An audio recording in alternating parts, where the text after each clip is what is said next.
Here we are again.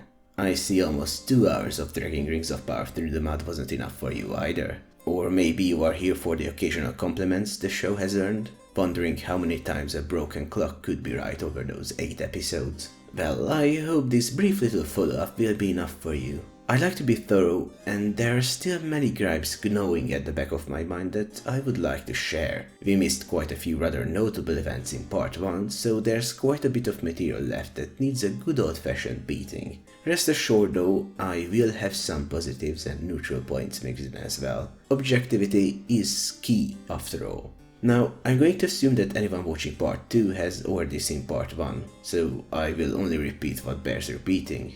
In case you happened upon this one first, there'll be a link in the description so you don't have to watch them out of order. If you still insist on doing that, well, I can't stop you. It's not like I've never done that myself. With all that said, let's put everything we have left on the proverbial autopsy table and start slicing. That is the rest. Since we'll mostly focus on characters and plot here, it only makes sense if we go person by person. And who better to start with than everyone's favorite, good old Galadriel.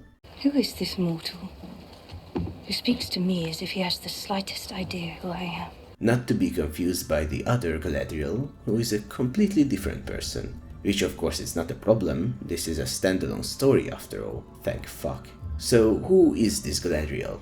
Well, she's an elf, and the only adult character whose childhood we get to see, in the very first scene no less. So what does this tell us of her? Well, she's good at origami and knows magic, but is terrible at speaking. It's not going to float. It's going to sail. It does not sail, Galad, it floats. Sailing involves a sail. I know she is just a kid, but there will be more out-of-place sentences highlighting how bad her dialogue is. She is seemingly picked on by the other elf children, presumably because of her arrogant demeanor and violent outbursts. The rest of the series certainly supports this theory. Now, for someone so young, it is well within the realm of possibilities to react aggressively to a paper boat being sunk, as she has a limited understanding of what weight each action carries, or morality. I'm drawing these conclusions because over the several hundred or thousand years of her life, she does not change one bit. This here is Finrod, someone she loves to a frankly unhealthy degree. Their conversation, which I touched upon in part 1, is the first instance of intensely cringy and nonsensical dialogue, but what I did not discuss is how unreal it is. Instead of Finrod trying to teach her a bit of morality, of why assault is not the appropriate answer to sinking a paper boat, or what the behavior of the other children says about them, he improvises an abstract lesson of light and darkness. This speech has no bearing on the events that have just transpired, except for the fact that a rock and the boat happened to be there. Additionally, I do not believe Galadriel's response to come from a child. Fixed upon the light that guides her, whispering of grander things than darkness ever knew.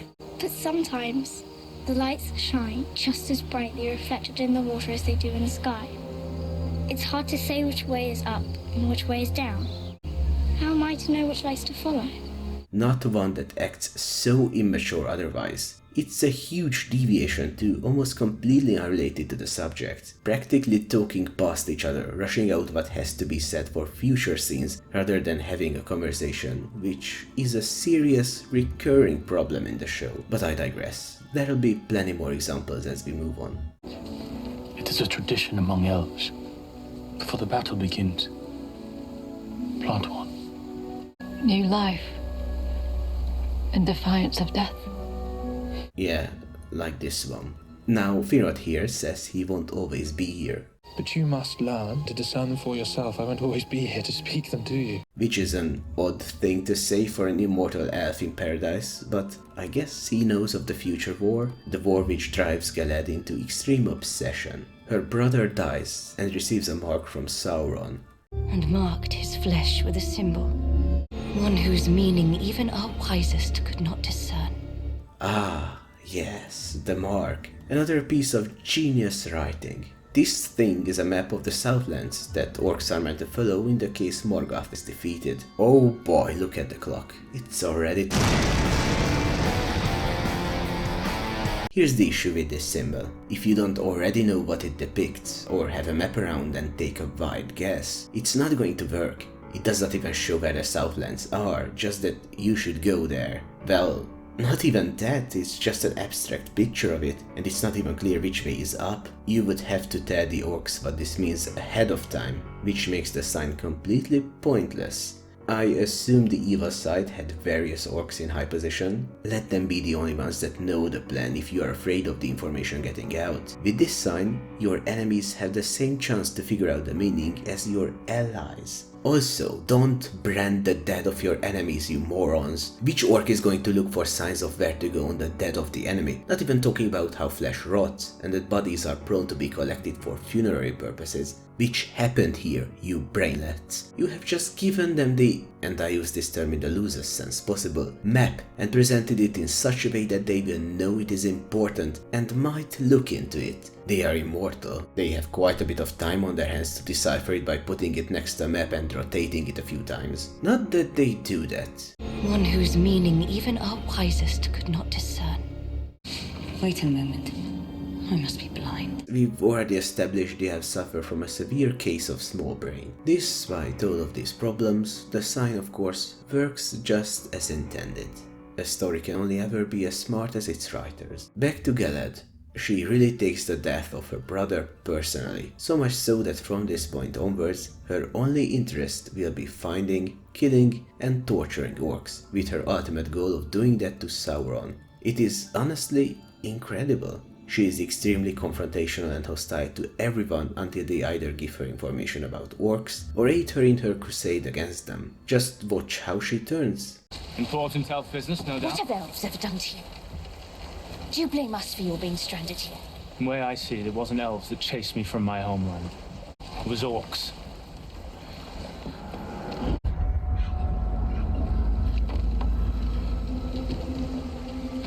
Your home. Where was it? Now, this is Sauron here, but she does not know that at the time. She has dick measuring contests with Muriel, the Queen of Numenor. Then if blood be the price of passage, I will pay it. But one way or another, I will depart. I welcome you to try. I have no need of your welcome. And you are quickly wearing out yours. With utterly horrible dialogue. There is a tempest in me. It swept me to this island for a reason. And it will not be quelled by you, Regent.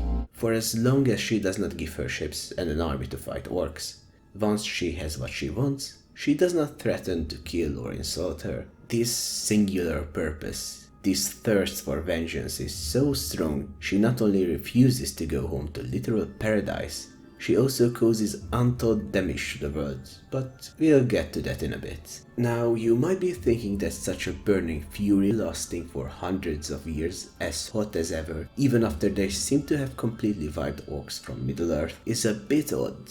Unless she has some serious psychological problems, it is extremely troubling that time did not ease her pain or teach her anything, really. As I said, she cannot talk to people without dominating them. She is both arrogant and shows contempt for anyone who does not kiss her boots. Perhaps this conversation with Elendil is the best example for it. I have a daughter who runs fast and a son who runs blind. Your eyes bear a striking resemblance to both. Where I run and how I run there are none of your concern. Her comeback is essentially, shut up.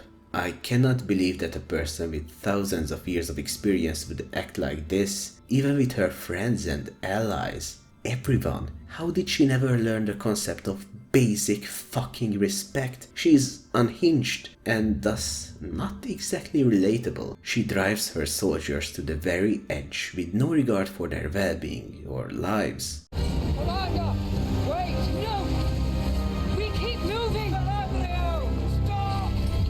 I would not have been surprised if she would have stabbed this guy for holding them back. The mutiny against her is perfectly valid, especially after she just watched patiently as her rather incompetent unit gets obliterated by a troll.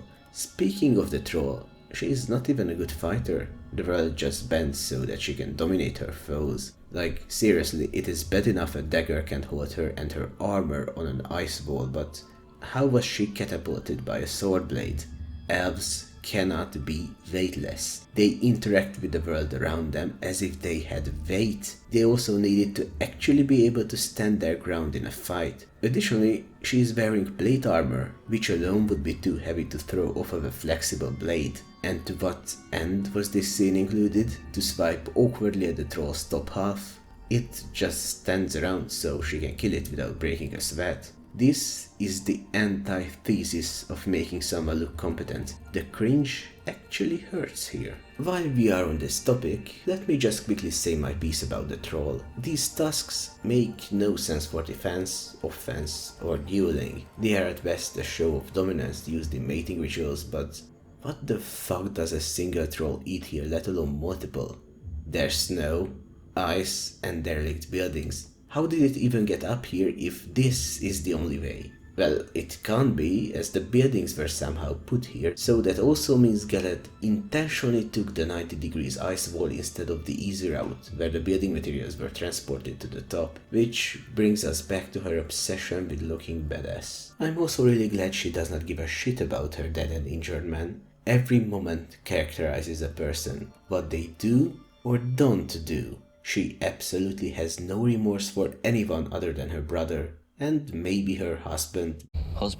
But only a bit. This scene, we hear people cry out for help.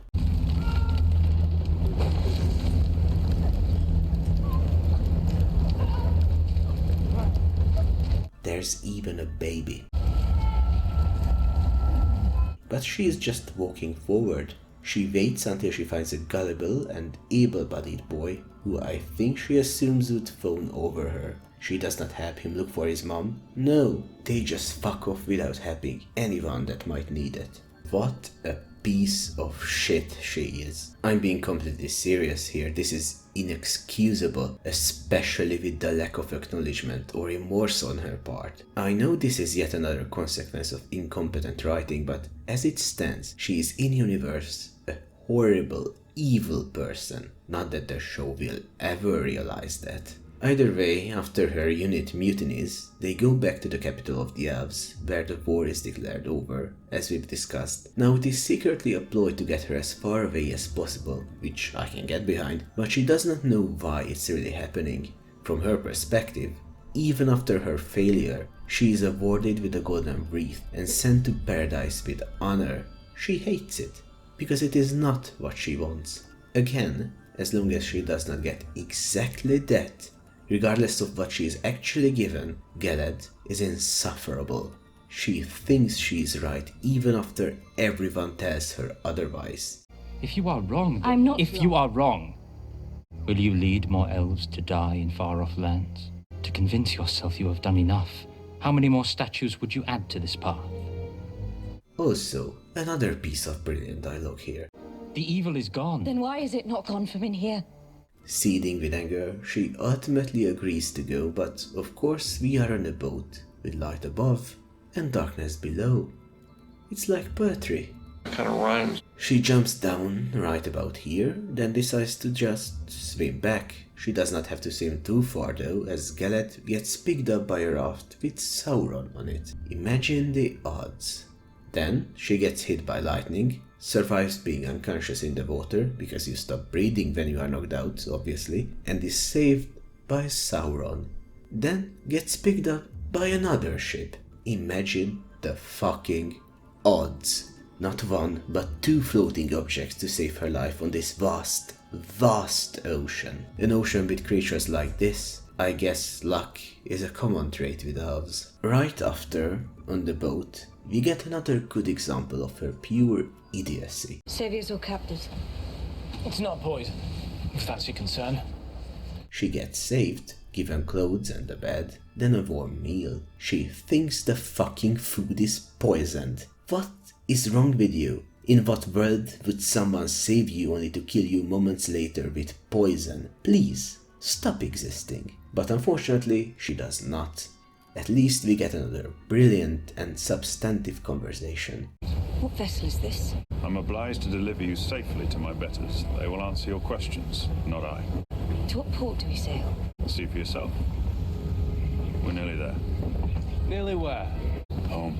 I can only hope this was just cut badly, because if this was actually in the script... What a good idea it was to start with her of all people. Since we are not exactly going chronologically, I've already gone over her antics in Numenor, where the boat takes them. She wants ships and soldiers, because the guy she was on a raft with said there are some orcs in the Southlands. She of course gets 3 ships. But what she also does here is figure out who Sauron is. Well, not really. She figures out that the King Pouch belongs to the ruler of the Southlands. She conveniently fails to notice the line was broken 1,000 years ago, because it is not yet plot relevant. However, Galed's machinations here set off some really dark things, but we'll talk about that when I get to Sauron, as we have to understand his character first. As for her, beyond the connection with Sauron, there is only one more significant thing to note. You know the whole volcanic eruption thing, where not even her eyelashes are singed?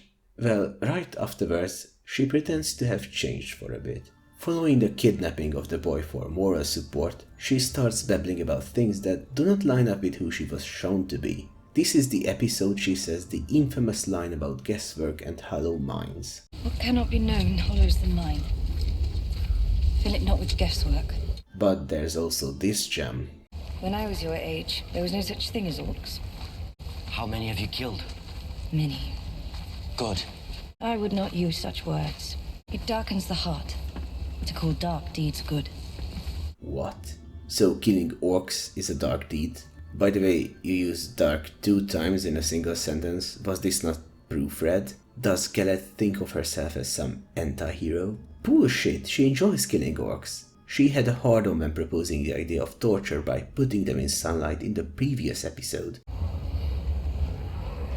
Perhaps we should bring our prisoners into the sunlight. Just listen to what she says to Adar. And even if it takes me all of this age, I vow to eradicate every last one of you. But you shall be kept alive, so that one day, before I drive my dagger into your poisoned heart, I will whisper in your piked ear that all your offspring are dead.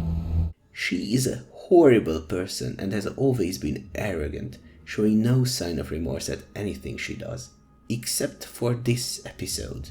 This episode also contains their attempt to speedrun their relationship. She accidentally calls Theo a soldier. Of that every soldier must be mindful. Even I. Even you. Why soldier then?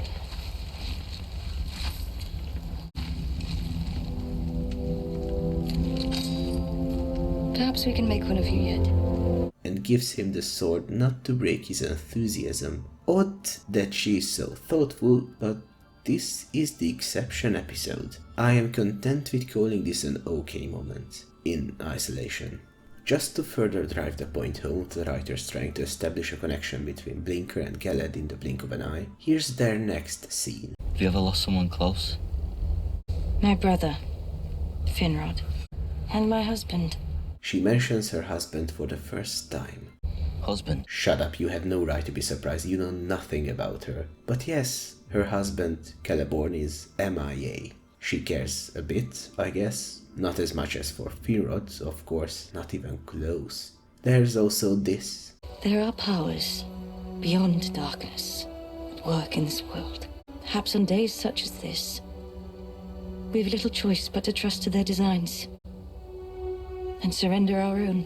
Yeah, like you ever did that, motherfucker. You are obsessed with control and freak out if you have none. Was this episode written by someone else who tried to savage Galed's character? She even holds back Theo from suiciding into orcs and seems to realize something, presumably seeing herself in Blinker's blind rage. Was this an attempt at character development? Was she meant to be more mindful from now on? She even blames herself for the whole tragedy. What are you so bothered about?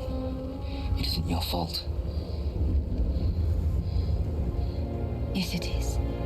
Which is a bit odd. She has no concept of what happened with the mountain. That being said, it is her fault the Númenóreans are here, so an actual person would indeed be overcome with guilt. Look at that. Oh, wait, no, she reverts back to arrogant bitch the next episode. I can see that an effort was made. The end result is a double dose of whiplash though. unfortunately. Now, there are two more things about Galed I have not yet mentioned, but it is because they are not very important elements to who she is. Firstly, she holds onto her brother's dagger. Now, I would not call it compulsory, since she does not really care when it gets lost. She just kinda remembers to bring it along because it will be relevant later. Outside the first episode, where she climbs a mountain with it, then uses it to point at a map for no reason, it is not really on her mind all that much. I'd say it's kind of okay in the later episodes, since it is treated as a memento rather than an object of obsession. The second thing is that she likes horses. Very much. Probably as much as her brother. Alright, to finish this travesty of a character, we need to take a look at Sauron too. While you think it's not possible for Galed to go lower than this, well...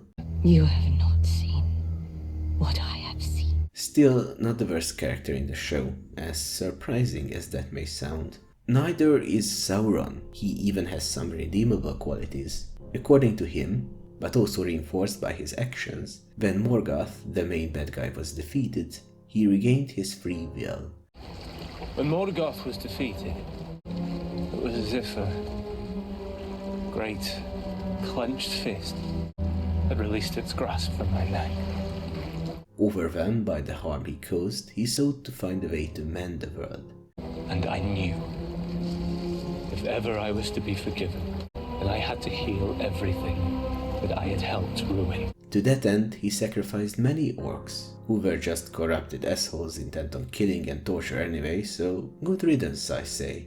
Unfortunately, before he found a way to create what he wanted, Adar got pissy about orcs dying and killed Sauron. I sacrificed enough of my children for his aspirations. I split him open. I killed Sauron.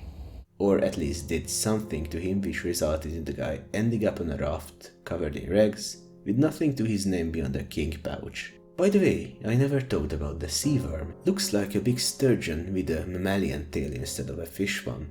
That's all we can discern. Its inclusion is as random as it is brief, and the related scenes were as substantive as my commentary on the beast. As much as it pains me to say this, there's nothing here. Let's move on. So, Sauron just happens to run into Galadriel and they find their way to Númenor. There, he senses a chance for a new beginning, an opportunity to live the life of a simple human, for a time at least. Sauron steals Galad's dagger off of Elendil, which he never notices. It's a petty lord, actually. And returns it to her, requesting only that she leaves him there to live his life. I have been searching for my peace for longer than you know. Please, for both our sakes, let me keep it. Of course, this deal is not honored, but he made an attempt. He is an excellent smith, so decides to try and join the associated guild. That's when the whole crest business comes up. But until you've earned your guild crest, you can't forge steel in Númenor. Instead of asking how to acquire one, he decides to steal it, which results in this.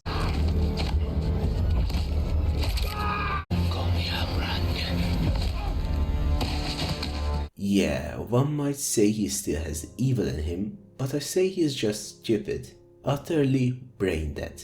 Even his next attempt at getting a seal is betraying Galadriel. I wondered how the Queen knew to lay me at her father's bedside. Never occurred to me you'd hand me over for a guild crest. Is there no normal way to get guild seals on Númenor? You have to steal one or bribe somebody? How does this society function then? Still, let's not slip by his idiocy just yet, as this is not the only example of him acting this way. Remember the sign? The map of the Southlands? That was his idea. Even stone cannot hide the mark of one whose very hand is flame unquenched. What?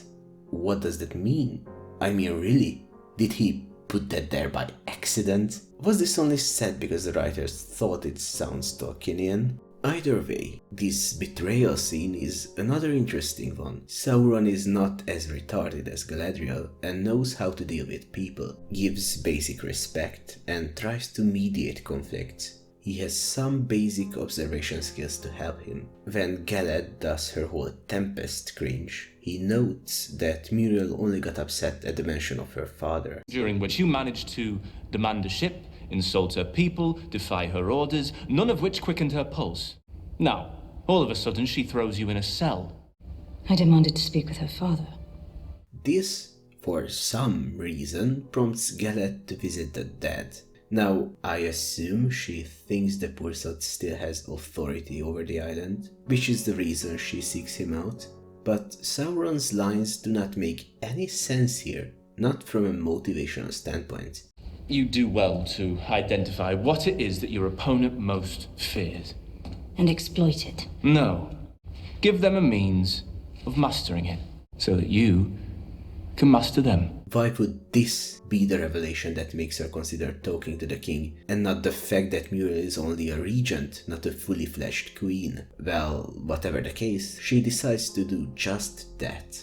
You might be wondering how that is even possible for someone behind bars. Easy. By reality bending to her will to put the guards in her cell. She then climbs the tower from the outside. I guess she overheard some people talking about where the king is held or something. Sauron tells this to advisorman for a guild crest. Of course, Galette comes out ahead anyway, as this makes Muriel less confrontational, and she even shows the elf the prophecy. It ultimately leads to her organizing the war. As for Sauron, he begins forging and seems content with it. That's not an option with Galette around though. For her, it is not enough to kill the Southlands orcs. She now also wants him as king there. Sauron several times begs her to leave him be. You use me, after I all but begged you to let me be. But Galette does not give up. No is not an answer. There's this whole scene where they talk about why they feel the way they do about this orc Southlands situation. What a shitty broom. We get this gem of cinematography where Galette, quickly stepping forward, lifting a shield and smashing it onto the table, is meant to confuse us to think that she took that from Sauron with her incredible reflexes and speed. Quite enough. Then help yourself. What a pathetic collection of frames. Shame on whoever directed this. Still, this is the moment Galette convinces Sauron, so let's hear what arguments she has. I was wrong to use you. For that I am sorry. Tomorrow, the Queen will call you to audience. Your voice at that meeting may well decide whether this mission stands or falls. Apologizing for using someone and trying to use them again. What a classic piece of assholery. Who is it you lost? My brother. He was killed. By servants of Sauron. Is that enough for you? So this is about vengeance. One cannot satisfy thirst by drinking seawater. Oh yeah, this banger of a line used to lie about vengeance not being her motivation. And what is it? Why do you keep fighting? You're asking me to go to the one place that I swore never to return. The least you can do is tell me why. Why do you keep fighting? Because I cannot stop. She cannot stop, but that is one more reason Sauron should not follow her. Oddly enough, he has a healthier psyche. I'm sorry. For all of it. Your sorrow cannot ease my pain. I know what a hammer and tongs is yours. There is no peace to be found for you here. Ah, yes. Rejecting someone's condolences will surely persuade them, as will a baseless assumption of what would heal their past grievances. She is so bad at this. But again, characters are limited by their writers, and actors for that matter. So, Sauron does go to the Southlands. Was it not for Galadriel, Sauron would have remained a peaceful smith for at least a time. Saving Elendil here yet again supports the idea of him being a good guy now. We also learn Adar does not remember him, meaning he has a new appearance. You remember me? No. Kind of a setup for his shapeshifting. He would be screwed if Adar remembered though. There's also this cringy scene where Sauron confesses his feelings for this black hole of a personality. Fighting at your side, I felt if I could just hold on to that feeling. I felt it too. Apparently, combat is the thing that gets their pheromones flowing. I guess he likes being told what to do and be dominated, as Galette had no other interaction with him. Probably reminds him of Morgoth really. She did not ask him about his past, try to ease his pain, or help him achieve his own goals. Whatever the reason, this awkwardness is cut short, and then the volcano explodes. Now, don't ask me how he managed this, but Sauron gets stabbed by a lance during the eruption. Enemy lance. 6 days ago. First off, what fucking lance? The orcs did not have cavalry, or spears really. Was he attacked by a Númenórean? It is not impossible that an orc stabbed him, but this whole thing is very odd. It is already strange that he can be wounded so easily, but I can hardly believe that it almost kills him. Remember, he is the one who needs Schrödinger's elven medicine. Another interesting thing to note here is that Galad is not that bothered by Sauron getting killed. She shouts a couple of times, then fucks off with Blinker, and just assumes Sauron is dead. But what of our king? Your king? Has no one informed you? She is surprised to find him alive. I thought you had died. I guess she wasn't that into him. Ultimately, she does take him to Eregion, which is about 5 days of riding. Enemy lance. 6 days ago. We rode without rest. Odd that the one place they need to be for the rings to get forged happens to be the closest elven settlement, but not as odd as the time it takes them to travel. Remember, the Númenóreans sailed the ocean and rode on land for about 2 days in total. So by the show's logic, Eregion was probably on the other side of the globe. But I digress. Further supporting the idea that Sauron is a good guy, he helps the struggling elves heal their tree rot with the small bit of mithril they have. Let that sink in. He saves the elves from leaving the continent, where he could have just let them sail away and not bother him anymore. Hardly something an evil guy intent on destruction and killing would do. The elves would have never figured out how to make the rings otherwise. Celebrimbor, their best smith, had to be told that it might be a good idea to not use shit metals as alloys. Have you tried combining it with other ores? That wouldn't be suitable for this ore. Why not? Because in the amounts we need, it would too greatly dilute its unique qualities. Couldn't the right alloy also amplify those qualities? Amplify. An intriguing suggestion. He didn't think about melting the metals together. He was just smashing the bits against each other hoping they'd fuse. Supposing we've been using too much force. Meaning that the metals shouldn't be forced to join, but more drawn or coaxed together. Now, if that's true, we've been doing it all inside out. Fucking hell. He's truly a useless character, where he does have one purpose. We are on the cusp of crafting a new kind of power. Not of strength, but of spirit. Not of the flesh, but over flesh. This is a power of the unseen world. Remember, Sauron was working on a way to heal Middle-earth even before now. I guess he had some well-practiced rhetoric for the occasion. Galadriel catches on that he might be Sauron because Celebrimbor repeats, word for word, what Sauron told him. Those words. Power over flesh. Where did you hear them? Which was, word for word, what he told Adar, who told that, word for word, to Galadriel. The power of the unseen world. Not a coincidence at all. What are you talking about? This is just a very subtle and well thought out callback. Fuck me. So, this is when she finds out that who Sauron claimed to be does not exist and has a realization. Then they talk. You bind me to the light, and I bind you to power. Together, we can save this Middle Earth.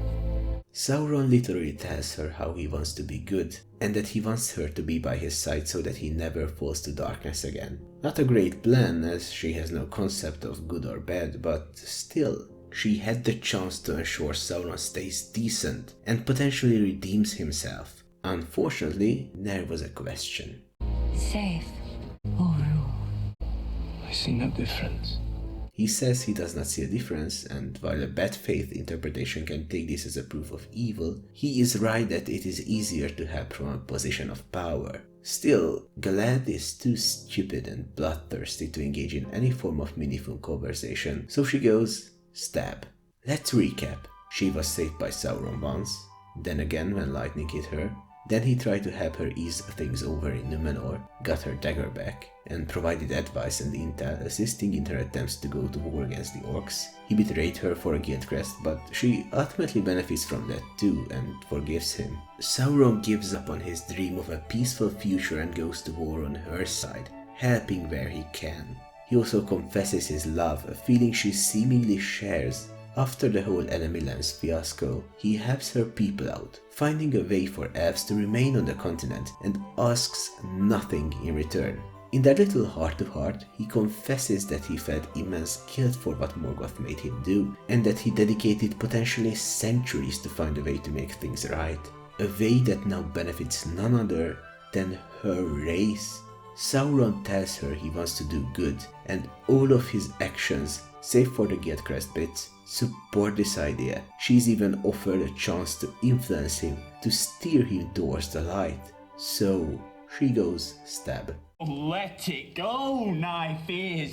He could have reincarnated as a puppy and she would have still done the same because there is no reasoning with this woman. She is completely detached from reality and most of her actions lead to more suffering. She drove her unit to mutiny, gave no shits about people dying around her multiple times, threatened to kill people and sowed discord in Numenor until she was given 300 to 500 soldiers who got blasted away by a volcano, pushed Sauron back to being evil, and still agreed to make the rings.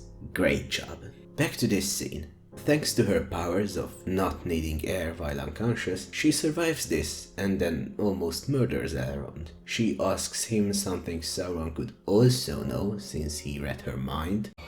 Where did we first meet? And does so to rule out whether the guy just shifted shapes again. Sauron is apparently too dumb to do that, which is a shame because Galad is too dumb to think anyone other than Elrond could be him. She does not suspect any other elf, yet he could be any one of them. She also does not tell this whole thing to her associates because I guess that would make her look bad. I should have trusted you. It is a mistake I will not make again. What happened by that stream? You spoke to me once of a mistake. When you said you would not make again. This information is pretty fucking important though, especially with what you are about to do. Maybe a bit of reputation is worth it, you utterly selfish... whatever. I'm not surprised at this point. As a result, we get the ring forging sequence which... let's talk about it before we conclude this too. So Elrond says Celebrimbor must already be done with them. Workshop. He'll almost be finished by now. Which is a lie, one of many, as he did not even begin. Why? Well, he needs gold and silver of the highest purity. I have determined that the purity of the lesser ores in the alloy is crucial. I need gold and silver of the most exquisite quality. So, him being the most influential and famous elvensmith, that must be as easy as going to a storage facility and just getting some, right? Wrong. He needs Galad's dagger for that. Now, I understand that this is meant to be a scene where she lets go of the past, but not only is her connection with the dagger weaker than the writers think, it also humiliates Celebrimbor one last time. Well, second to last. Galad also tells him they need to make 3 instead of 2 because... one will always corrupt. 2 will divide. But with 3 there is balance. You just made that up. Why doesn't 2 corrupt? Why doesn't 3 divide? I think 14 corrupts, 959 divides, but 7 brings balance. You can literally say any of that about all of the numbers in existence. Still, it, again, makes Celebrimbor look like he has no clue about anything. Seriously, what have you really done, you porridge of a person?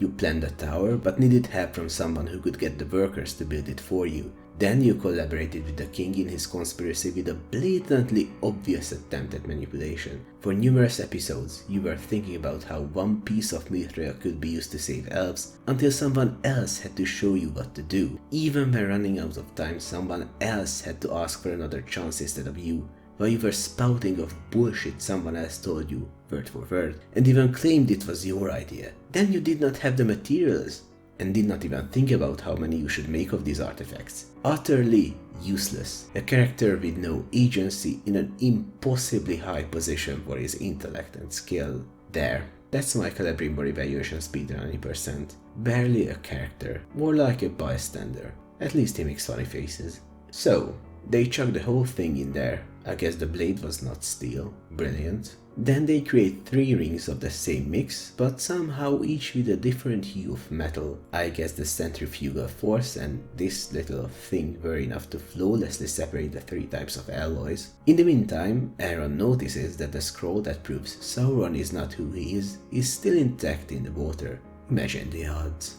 He also probably realizes Sauron's identity based on Galad's momentary paranoia about shapeshifting. I don't think that is enough information to make that assumption, but I'm reluctant to give the benefit of the doubt at this point. To be fair, it is a possibility he is simply concerned about Sauron lying about who he was. Speaking of whom, he teleported back to the Southlands, which is Mordor now.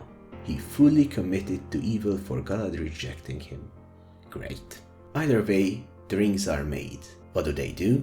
They saturate the elves with the light of the Valar, so they can stay. How do they affect every one of them on the continent? No idea. Giving a few days or hours with a ring for each elf is a logistical nightmare, but based on how it was originally meant to be a crown for Gil, and that they are not really planning anything, I guess it is enough if a select few wear them. A bit counterintuitive, but it is what it is. Whatever, enough of the rings in this show about rings, but not really. What would be our conclusion of Galad and Sauron? Well, they are kind of switched for morality. Galad does more evil than good, and for entirely selfish reasons. Sauron tries to do good, and while his main motivation is guilt, he shows selflessness occasionally.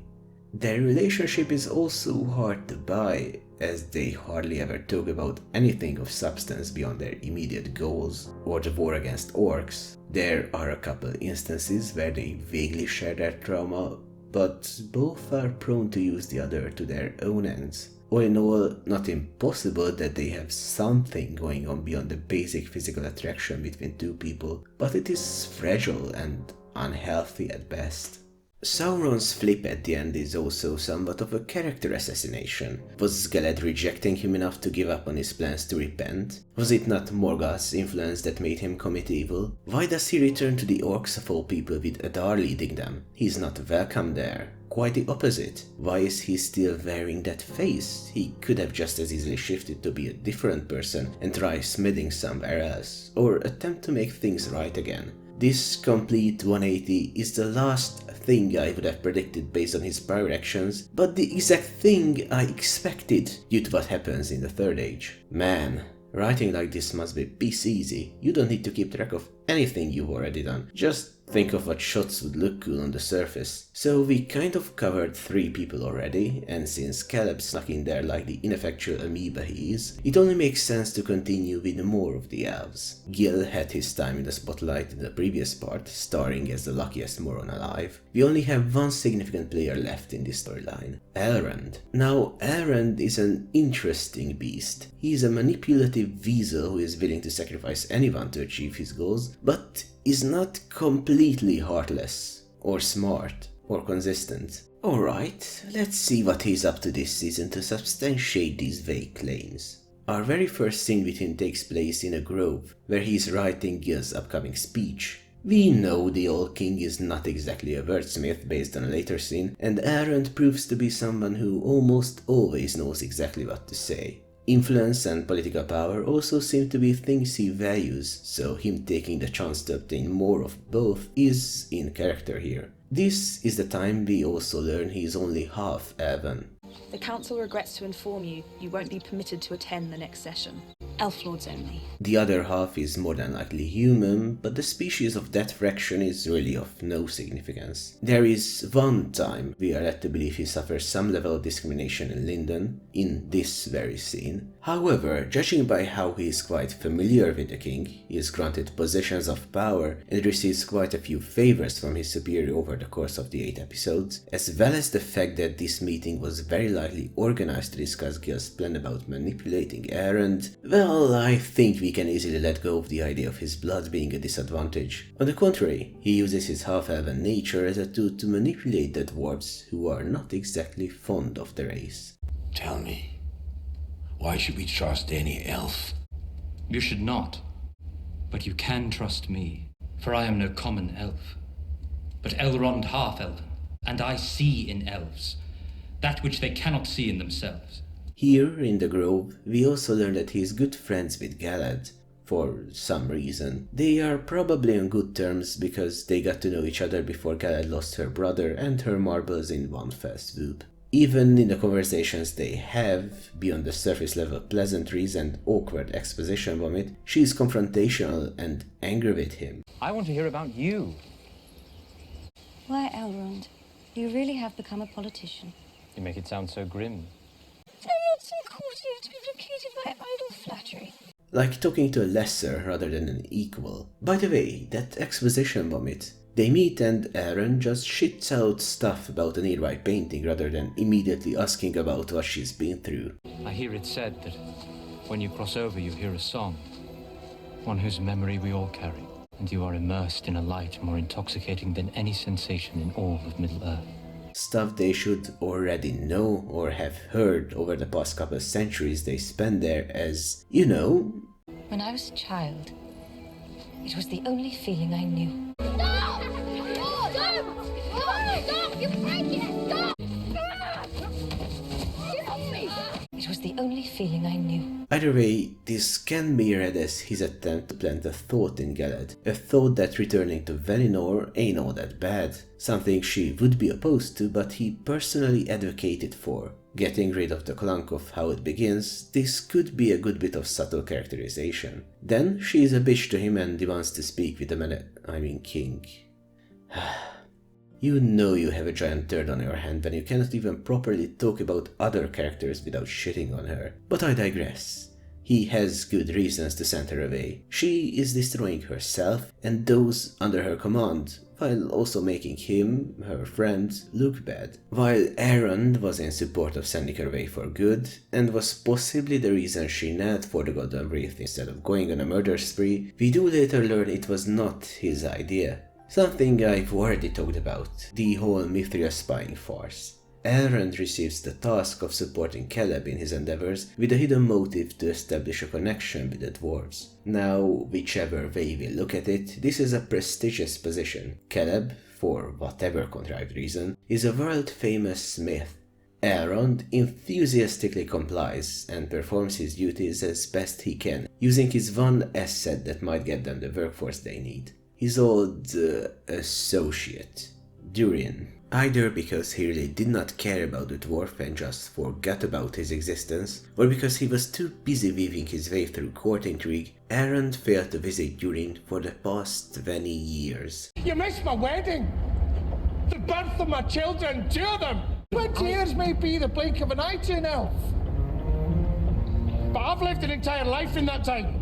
As we've established, based on how elves interact with the world and other people, 20 years are just as long for them as for anyone else. His supposed friend is rightfully upset at this, but Elrond plays the hand he has been dealt as best he can, invoking a ride that can get him through the door, then smashing rocks for as long as he needs to avoid any suspicion this was just part of his ploy and not a serious contest. When defeated, he asks the triumphant dwarf to escort him out, as he knows he can manipulate him. The favorable interpretation of this mostly good scene is that Elrond is playing dumb. The other reading would mean he is actually mentally challenged and has no idea why Durin would be upset for 20 years of absence. Either way, he relies on the dwarf's love for his family and expresses his wish to meet them.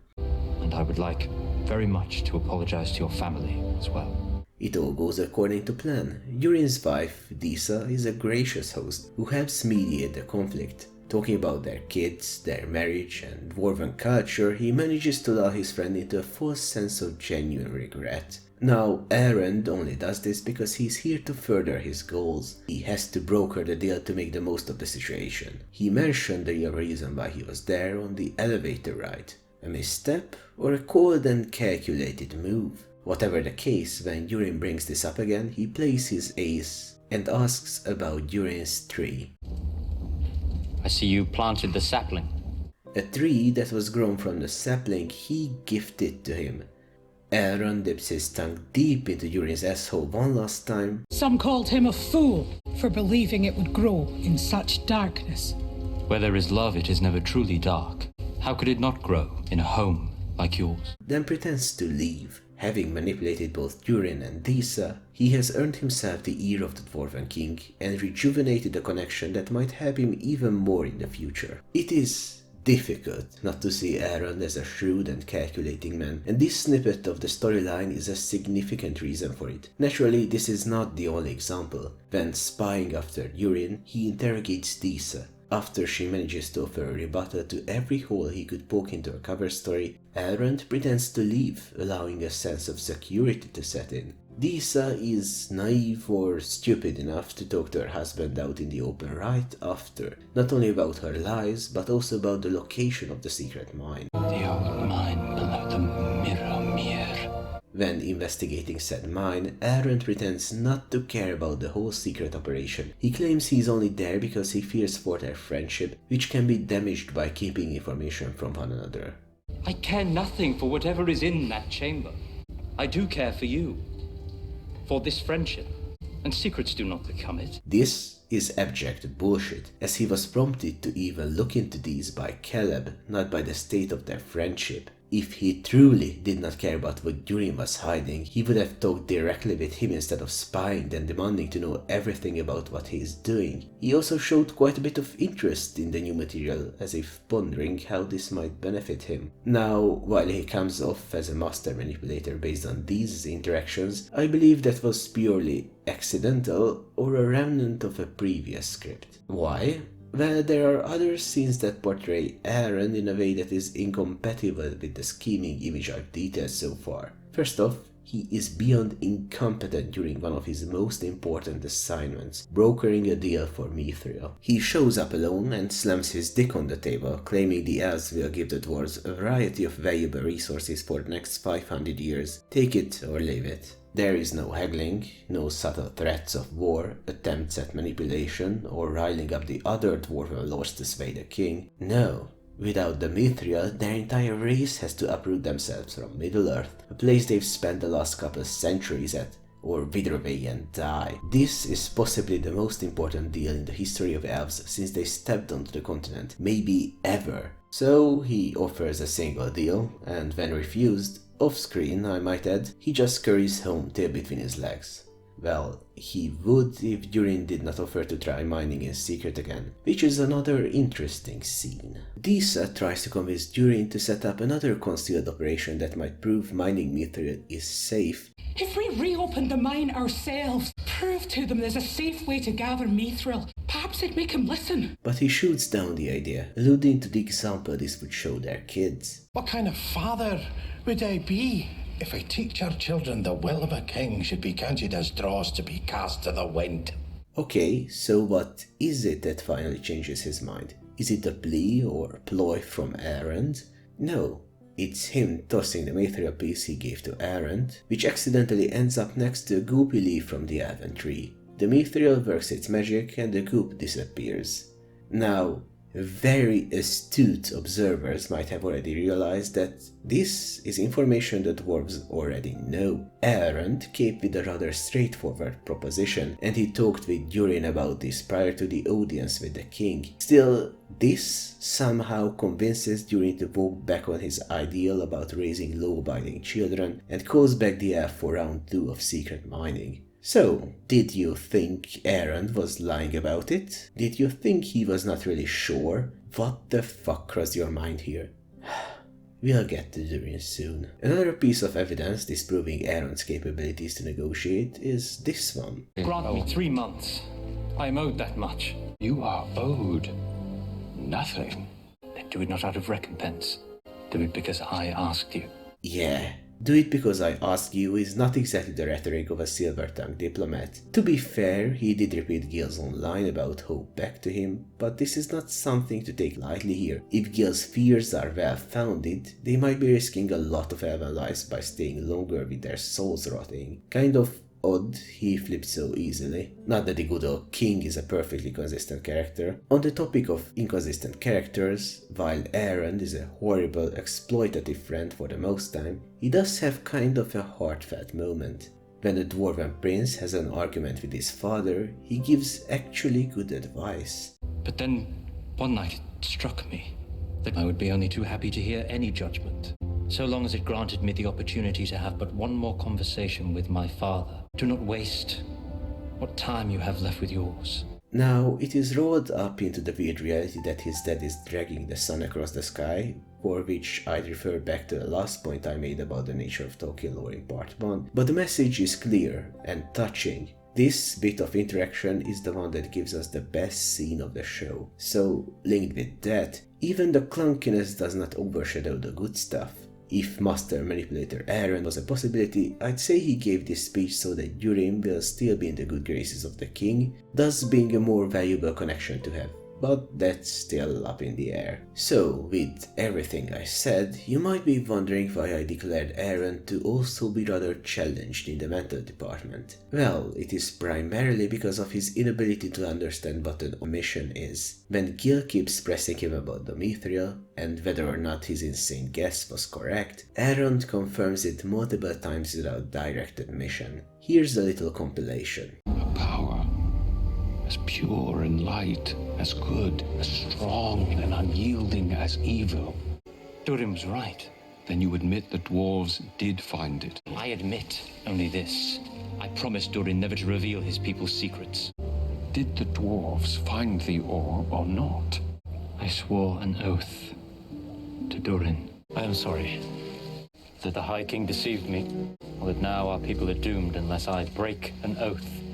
So, each and every one of those for a sane person would have been enough to know the dwarves did indeed find mithril. He even hands a piece of it to Caleb for research, and he still thinks he has not broken his oath to not speak about the stuff. I cannot possibly understand how one or more adult humans sat down, wrote all of this, several more read it, then others acted it out, recorded it, and edited the footage without anyone noticing there is something seriously wrong with what Aaron is saying. What everyone is saying, really. Why the fuck is Gil waiting for Aaron to explicitly spell it out when he has confirmed his theory in every other way? You know, this seems like such a little thing in the grand scheme of the absolute turd that is the series, yet few things pissed me off more as it is so obviously flawed. There's no time to reminisce though, as we have a lot to cover with the scene of Aaron still untouched.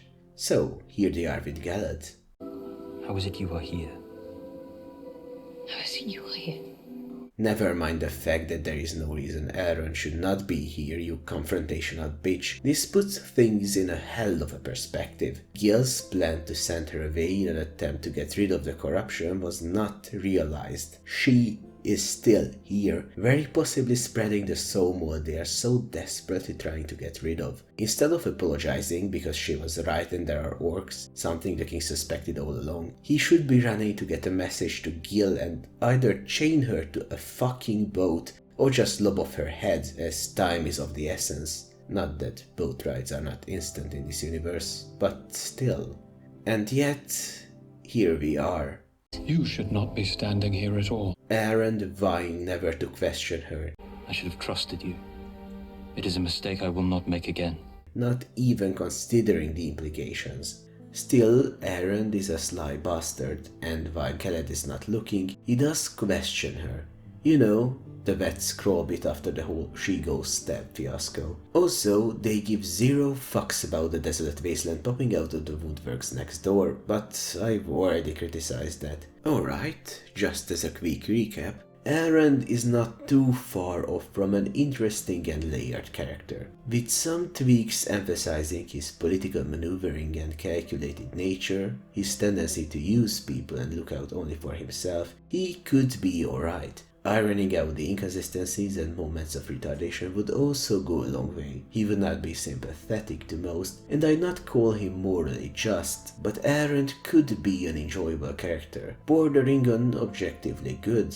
Alas, this is not the case, so he can be thrown onto the pile of bad ones. However, since we covered him, we should move on to his quote-unquote friends, Durin.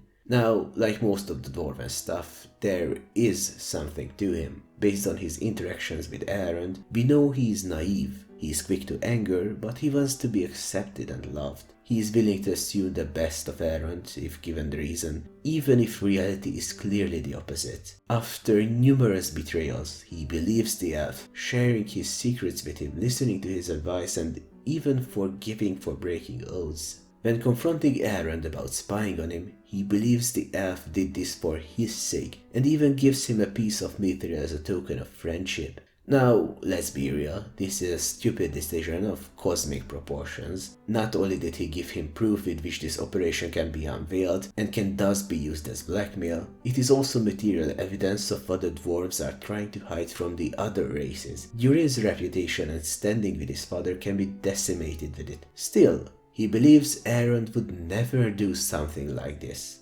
several times, without admitting it. Even when faced with the betrayal of his friend, he is very understanding. He knows this is a very serious matter and even makes light of the situation, something he often tends to do. Now, I have no idea how he explained to his father that he practically told the elves of Mithril without getting disowned, but we skip that part. Also skipping over that unintelligible bit with the leaf, he personally helps Erend mine in secret. He thinks they are very close, even attempting to share his secret name with the elf. We do have our secret names, for use only amongst ourselves. We reveal them only to family. To Erend's credit, he tells the dwarf to save it for a special occasion. Elrond, you save it, Durin, for the far side. Good on him, but not exactly helping with the consistency of his character. Even after they are caught by his father, he still defends Erend and refuses to accept the king's decision. Before we get into that though, his thirst for love and acceptance goes further than Erend. His wife Disa also has tremendous sway over him. She tempers his anger after the elevator ride, cooling it to a point where he practically forgives Erend. Well, it is a joint effort, but Disa plays a significant role. Then, after his second secret operation gets discovered, and he actually gets disowned, more on that in a bit, his remorse is turned to ire and ambition by Disa, who proves to be very power-hungry here. While we are on this topic, Disa is an interesting character if we go by what is in the material. She is very wholesome, helping her husband every way she can, being friendly with Erend, dealing firmly but lovingly with her kids. Their marriage is seemingly happy, and their affection mutual. Still, Durin is the prince and future king. This also makes her rather influential. This is not a political marriage. Durin courted her, and we know nothing of Disa's family. And when all of this is threatened, when there is a chance that the next ruler will be Durin's brother, as the king no longer considers him his successor, she goes ballistic. It's all my fault. No, it's your father's. He's grown too old, too suspicious. His mind too feeble, his eyes too dim to see that no matter how many crests he hurls to the floor, one day this will be your kingdom and mine.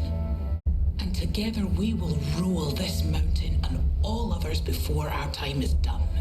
That Mithril belongs to us, and together one day we are going to dig. Her dialogue about power, their due, focusing on their supposedly rightful place and the king's folly rather than family relations, that is some piece of work, alright. If this was intended, actually bravo. Beside her possibly genuine love, she is greedy for power, willing to sacrifice Durin's relationship with his father, or his father for that matter, if that is what it takes to be queen. As with everything good in this series, we have to take it with a pinch of salt from a table. But with relatively little screen time, that is some strong characterization. Even after the elf's offer is rejected, she is furious, proposing treasonous acts that are a few steps away from deposing the king.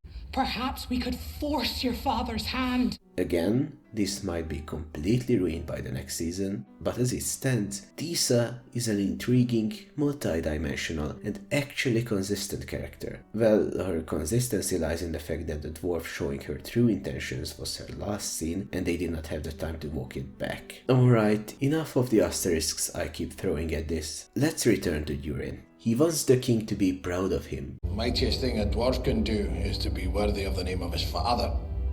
but he does not generally act wisely by trying to achieve that. Gathering mithril is the one thing he keeps returning to time and time again, and by admission, you speak of greatness for me, but you suffocate in me any ambition, any desire, any thought that does not originate in you. It is ultimately to live up to the name of his father. At any rate, we don't know what the king actually achieved. However, with the new metal being an unparalleled chance, a once-in-a-lifetime opportunity, paired with his naive nature and hot-headedness, it is perfectly within character for Durin to try to match or surpass his old man through this avenue. Unless we include this weird thing where he flip-flops for no discernible reason. We keep coming back to this one, huh? We can adequately justify him declining another round of secret mining with his longing for acceptance though, as Durin has quite a few heartfelt scenes with his father. Even if the two do not agree on many things, as the king is far more cautious, they try to rise above the shadow the throne casts on their relationship. Well, until Durin gets disowned during a somewhat disappointing scene. The older Durin, yes, the king's name is also Durin, begins the conversation by invoking a memory of his son's struggle as an infant. When your mother bore you, something inside you was ill-formed. Your breathing was ragged and dry. Folks said you'd never see your first winter. But every night, after your mother's weeping eyes had found refuge in sleep, I held you to the firelight, kept your chin up all night long, seemed to ease the burden a little. And one night, I gazed down on your tiny naked face, and I saw upon it the great grey beard of an old dwarven king. Perhaps as a way to show how he still cares about him, that whatever is next comes from the authority he represents, and not from the father he is. Either way, the younger Durin is controlled by his emotions here. Elrond is as much a brother to me as if he'd been fired in my own mother's womb. He claims Elrond is like a brother to him, invoking the name of his dead mother, which understandably upsets the king. How dare you?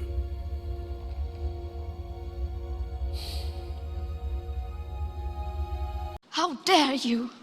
It practically escalates in 2 sentences and Durin gets disowned. The weirdness comes from the lack of substantive arguments. The lines used here are very vague and neither of them has a strong, concrete point.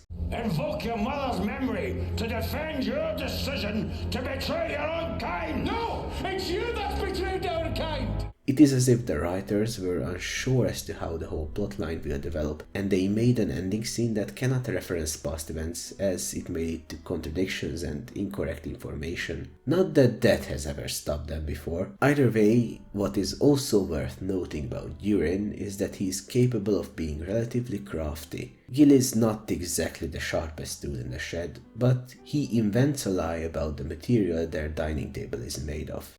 This stone grows only at certain depths. So rarely do our resonators locate a deposit. We consider each to be a precious gift. We reserve its use for the most sacred purposes.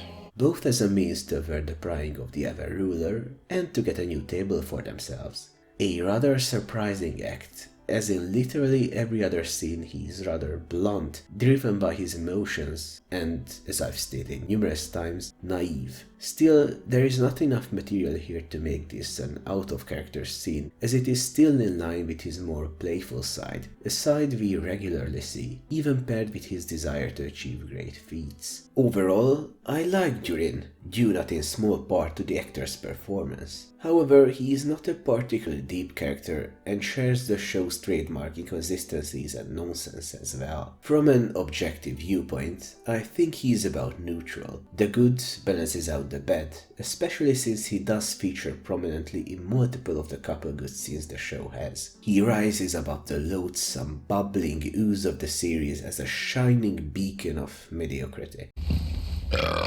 As for his father, there is little point to discussing him separately, as he shares each and every one of his scenes with Durin. He has an interesting struggle with the balance between family and duty, but has issues getting the reasons for his political actions across. I guess the other dwarves just don't really question him, as he might have had to have gotten better at it. Still, he does say gems like this.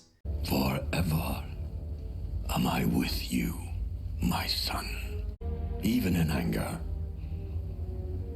Sometimes in anger most of all. It's almost like writers of highly varying skill levels wrote him. Or maybe the good bits are accidents. The bad stuff is too ubiquitous to be anything other than the standard. With that, we are done with the dwarfs too. We only have 3 groups left to cover. Oh boy. Since we've just had some okay and a potentially good character, let's take a detour for the verse. A somewhat isolated storyline with not many notable characters really. The Harfoot, the personifications of callous malevolence. We don't need friends, girl. We already briefly discussed Zadok as the leader that probably caused the death of a small town's worth of hobbits. There's also Malva, unironically the devil on his shoulder. Let me just quickly recap most of her scenes. Anyway, Malva, why don't you help? I am helping by asking him to help. You saw him. Wouldn't put the weight of a leaf on that leg, much less pull a cart. Mind your own fire, Magda. Our laws are clear. Any Harfoot that breaks them is to be decaravanned. Take their wheels and leave them. In the show's eyes, she ultimately comes through by sending Zadok to his death, which is probably a morally good deed, but that is far from any semblance of repentance. There is a long way for her to go to even come close to putting things right, and based on her last scene, she hasn't changed one bit. At least she's consistently an abhorrent person, so there's that. If only the show had the intelligence to realize that. Next on the chopping block is Nori. Her main characteristics are a rebellious nature and chronic narcissism. Let's see the references. We are introduced to her in the typical way similar against the system characters are made known to the audience. She is leading a group of kids out of the camp where they are not supposed to go. There is a reason for that though. They spend but a couple minutes disgustingly munching on berries when an entelodont shows up. It is almost as if rules are in place for a reason. Not that this is ever viewed as a counter-argument to her adventurous spirit. No, the fact that she almost got several kids killed is never brought up, as she did the responsible thing and escaped, but kept the entelodont prowling by the camp a secret. Way to go. Right after this bit, we get to meet her parents. The dad worries for her but ultimately lets her decide whether she wishes to take risks, while the mother is far more protective of Nori, trying to make her stay in line. We also get one of the most awkward clashes of styles here. Just listen to a bit of it and try to guess where the trailer footage begins. And what concern is that of yours, Eleanor Brandyfoot?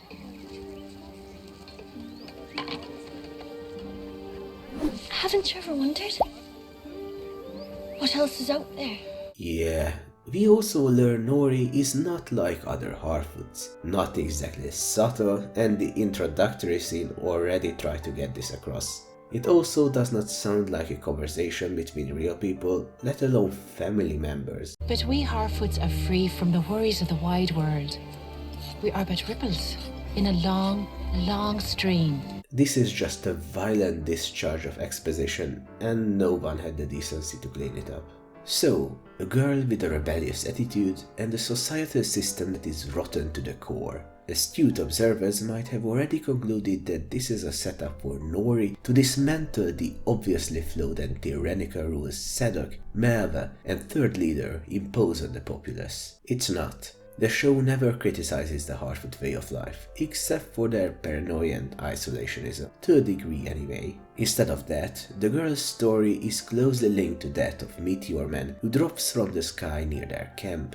It is odd that nobody but Nori and Poppy, her one friend, check out the impact, but I guess the other evil spawn are too cowardly and there was no one else nearby. This is how Meteor Man introduces himself. Any normal person here would have second-guessed their decision to approach the unknown person of Comet, but Nori wants to be part of something grand, something important, and the fact that she's unharmed is reason enough for her to help the strange guy. So they steal a cart and lanterns, which somehow nobody notices. Then they get him to safety, but not before we get one more of the hilarious original jokes the series has in store. A little too long, a wheel gets stuck in a rut.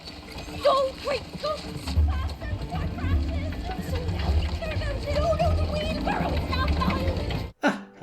What a knee slapper. So, Meteorman is tugged in for the night, and we get some character in the form of dialogue. Why are you doing this, Nori? I feel like it's my responsibility. You feel like everyone is your responsibility. No! He could have landed anywhere and he landed here. It's like there's a reason this happened, like I was supposed to find him. Me. Yes, Nori is doing this for selfish reasons. Now, she is really young, and growing up with Harfoots most definitely has a twisted sense of morality too. Case in point, she also laughs at the person who was stung to death. Big red flag already, but it does get worse. Anyway, Nori, while ultimately for selfish reasons, does help Meteorman quite a bit. He does react to her aggressively again, but she is practically unfazed, despite having literally no idea of the wizard's nature. If this is the only interaction you've had with him, and you are an actual person, at least some level of fear would be expected, but she has read the script and knows there is nothing to worry about. Instead of trying to get to know his intentions, she just starts blabbering like they are old friends. To the show's credit, Meteorman does not understand her language, as would likely be the case with an angelic being dropped from the heavens. He has trouble remembering what he's really here for or how staying alive works really, but that can be explained by the traumatic event of being made flesh and lobbed at the ground from orbit. Still, he is not evil, just confused, so after realizing Nori is no danger, he tries to cooperate with her. Now, one of my weaknesses in media is different species interacting, especially when their intentions are neutral or benevolent. I'm a big sucker for this sort of stuff, and for the first viewing, it did cloud my judgment. Unfortunately though, this is nothing special. She gives him food, and we are expected to laugh that he eats them with the shells, despite being shown explicitly that he has to take the snail out first. Probably hurt his common sense on the way down too. It is also the very first instance when we see her trying to teach him language. And I'll give them this one, it is actually believable. This specific instance only, mind you. The next event of significance is when we learn Meteorman is after a constellation, the one carried on a plate by these writing mistakes made manifest. Dust fears you. Fireflies die, he might be spooky evil Sauron, yada yada. We covered this already. However, we are yet to talk about what happens next. Nori goes to steal a few pages from Sedok's book in another sequence of unadulterated cringe. Then she leaves the pages out on a table. What? Did she seriously tell Meteorman to waltz into camp and grab the notes from a specific table? Or was this purely coincidental? Did Meteorman by accident follow her back to camp, arrived at just the right moment when everyone was busy laughing at the dead, and at just the right place to find the plot-critical documents? Both options are abject horseshit. But here we are. Pick your poison, I guess. Both are equally unviable. Unfortunately for Nori, Meteorman has no concept of fire. He goes to sit by a campfire, which is left unattended by a caravan full of dry woods and other flammable materials. The writers never set foot outside their enclosures, did they? This is happening to the Harfoots on probably a weekly basis. At least their intelligence levels are consistent. Anyway, as I said, Meteorman knows nothing about fire and apparently does not feel heat either. He holds the paper into the flames. We are not dealing with an infant here, as much as his memory is damaged. I won't accept the explanation that his fire wasn't hot either, as it still burned. Setting aside the impossibility at display, his fire still spread. It's not like the ground was already neatly on fire in a spherical shape when he landed. He should know this, or have the observation skills necessary to discern that fire hot, fire burn, keep self and things away from fire. Whatever. This is the reason Meteorman is found, and this No one is the reason she is found out as the perpetrator.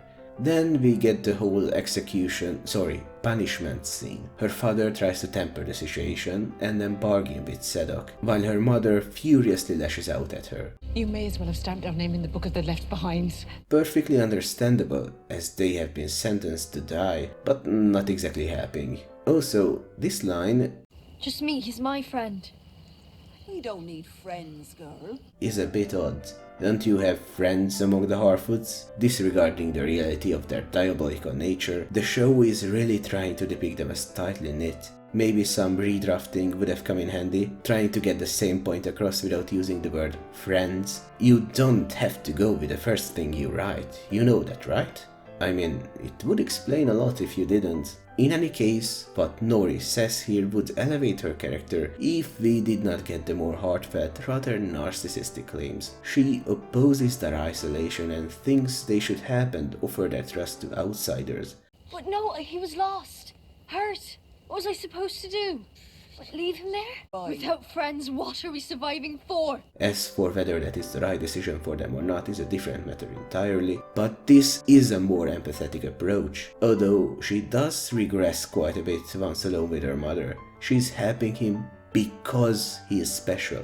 Would she have offered the same help to, say, a regular guy who fell from a tree instead of space? The answer is probably no, but we cannot know for certain. Also, I've mentioned this already, but Sedok just sentenced the family to death for bringing an outsider to the camp, but not a single flying fuck is casually thrown in the general direction of Meteor Man, not even by Nori. So she will give up on him because I guess her interest waned, so she no longer cares if he can find the stars or survive on his own, really. One more notch that proves her selfishness. However, as we know, Meteor Man is good. So, while they struggle to pull the cart, he shows up and helps them of his own volition. He does not know anyone beside Nori and Poppy, and based on last night, he's taking quite a gamble with showing up again. Granted, he really has no idea where to go with his limited mental faculties, but based on mostly future events, he is likely to have helped them anyway. And he does pull his weight, while not asking for much. During their migration, we get another lesson of Nori's language course. Now, Meteor Man seems to pick up on stuff that would be beyond the capabilities of a human. However, knowing that his mind is not at full capacity, and he might normally be fluent in Old Hobbit or whatever it is they speak, this is not an issue. It is odd that Nori does not pick up on his incredible learning skills, but I guess she might be expecting as much from a meteorite. It is also within character for Meteor Man to think of himself as a source of peril. He has powers he does not fully understand. He accidentally killed fireflies and caused Nori's family to be executed with extra steps. Focusing on the negatives simply characterizes him. However, his Harfoot companion should absolutely give no credence to such notions, especially while he is saving them from certain death, and she does not. Yet. The next event of significance where they both get developed is the Enteldon segment. While trying to warn the rest of the caravan in a bafflingly asinine display of complete stupidity, Nori and Poppy leave their carts and run about in the forest alone. As to why their first instinct when faced with the prince of vicious predators is to isolate themselves in order to tell people something they very likely already know, people who might be hours or days of walking ahead of them, we can only guess, but my guess is brain rot. From a meta sense though, it is done precisely for the reason they should not have done it, getting attacked by the Enteldons. Their genius plan is to make their stand at a tree with a stick instead of climbing one. Luckily for them, they get a Meteor Man ex machina who sends the predators running, but suffers a magic injury, something he has never and will never suffer again, because this is for plot reasons. We need him to heal the special wound in a special way. We shortly see him perform his ritual, which involves freezing his hand in a small pool. Nori, happy to have such a powerful and helpful ally, approaches him. She sees him doing something, and even if the purpose of the spell is unclear, she should reliably infer that he is not trying to harm himself. But for some reason, she wants him to stop, so she touches right where the ice can envelop her. Unfortunately for both of them, this special healing spell ends in an explosion. Don't question the mechanics. And now she is mortified, fleeing him. Let me do a swift recap. She is fearless, despite him being a stranger. Fearless again. He accidentally kills fireflies, but is sorry. Her plan is asinine, leading him to the camp and causing them to be decaravanned. He comes through and helps. They bond. He saves them from entitlements. Then this. At times, writers wishing to achieve something narratively can lead to characters acting irrationally. Sometimes this irrationality goes beyond what can be justified with a sudden lapse in judgment or the stress of the situation. There are also occasions where this blows the consistency and believability of a character to smithereens. From this point onward, Nori is narratively dead. It will get even worse, but this is bad enough. The fact that she all of a sudden fears him for something she caused and harmed her in no tangible way is the point of no return. But we are not at the end of the road yet, so we have to continue.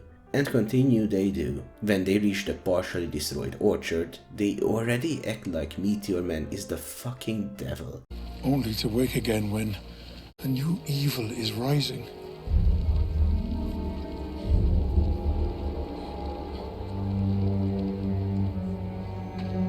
The guy pulling their carts so they do not die on their own, the guy that just saved their lives from beasts. This is when Sadok wants to ask Meteor Man to heal their trees, and for some reason they do not want him to even try. I guess they fear he might blast them away and deal no damage. Actually, fuck these two. Well, fuck the writers, as these are no longer deserving of the title of character. And so, he tries to heal the orchard, this idiot tackles the other idiot, and the branch falls on them without causing any damage. Naturally, the whole fucking civilization of these malicious, selfish, abhorrent, gangrenous growths immediately assume that was on purpose. He just stands there, astonished, as any sane person would do. He gets exiled for a branch falling off, and two troglodytes sharing half of a brain cell jumping under it. All's good though, Nori is still the benevolent hero and gives him an apple, although she does have a spiteful look on her face, probably thinking, thanks for saving us, but you made two mistakes that caused no harm, so go die in a pit.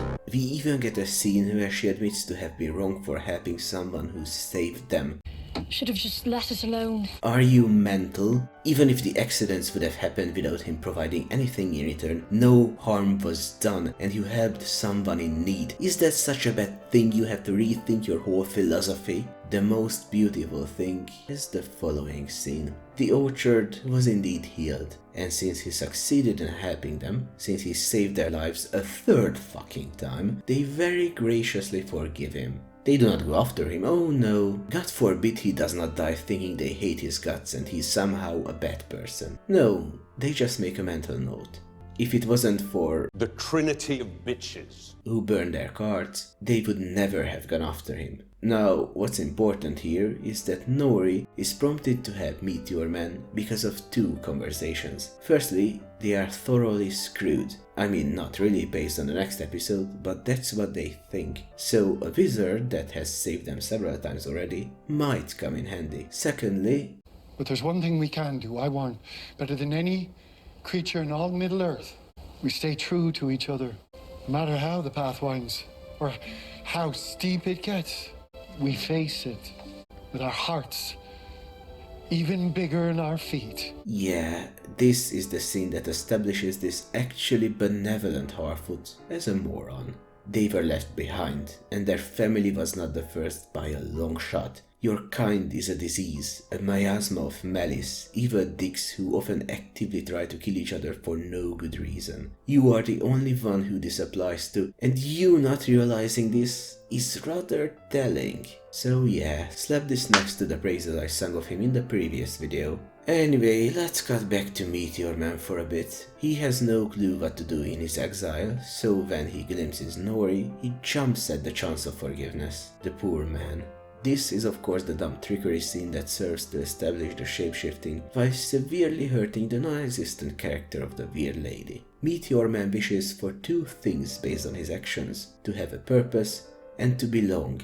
These ones offer him both, so he drinks up their words. He gets a little too excited, I guess, and does not stop whooshing the wind. Not my words. And so they set up that trap. Nori and Co come to save him, and there is one relatively significant character moment here. Get away from me, or I hurt you again. They showed me what I am.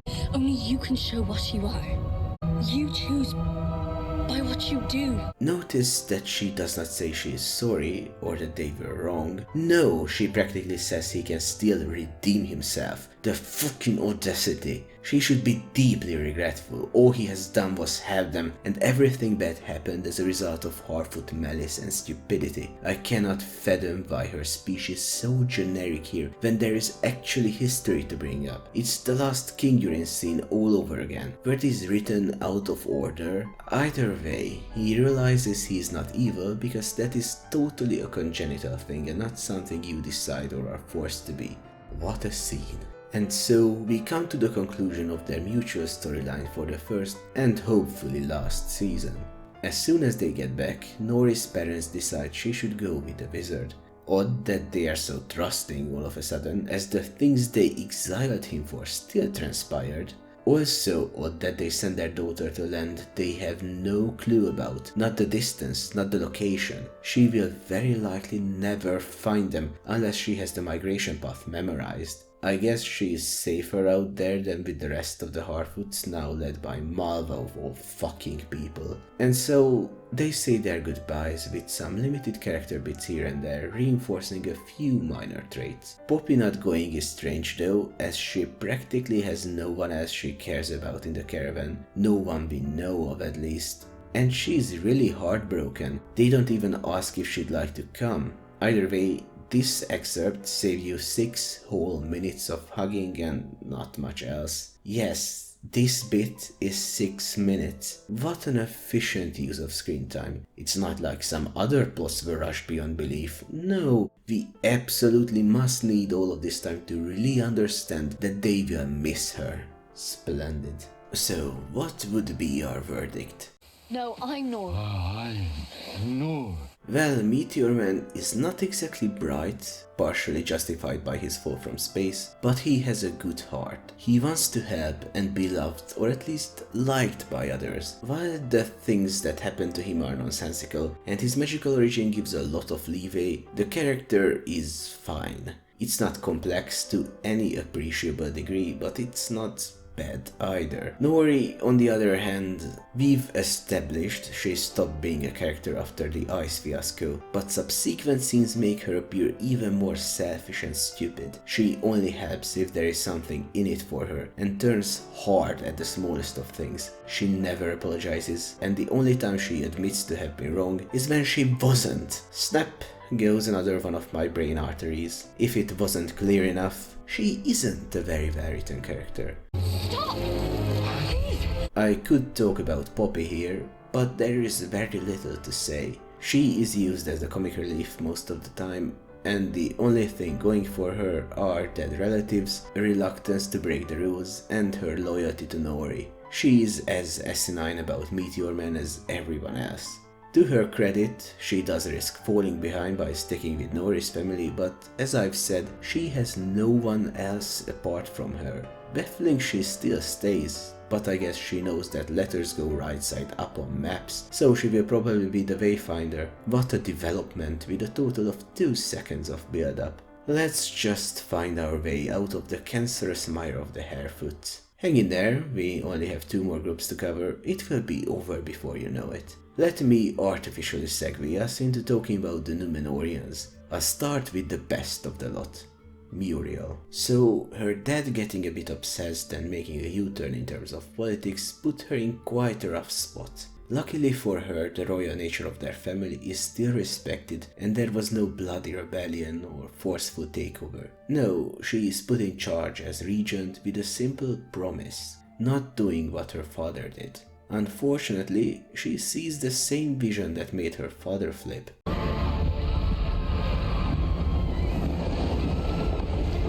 So, there is a prophecy that Númenor will be swallowed by the sea if they do not return to the old ways, which she vowed not to do. And unlike Aaron, she does know what a vow is. As such, she does the best she can. show herself as a strong leader, one who keeps her word, while trying to do everything she can to avoid the apocalyptic vision. Well, we do not exactly get a thorough look at her policies and efforts prior to the show, but based on the fact that her subsequent decisions first and foremost aim to avert the catastrophe while still trying to maintain her facade, we can make an educated guess. What are these decisions exactly? Let's take a look. When Galed wounds up on the island by chance, her first instinct is to keep her locked up while she thinks up what to do. Now the elf is incredibly arrogant, but she has to refrain from doing anything rash due to the fact that the vision is becoming reality before her very eyes. The vision begins with your arrival.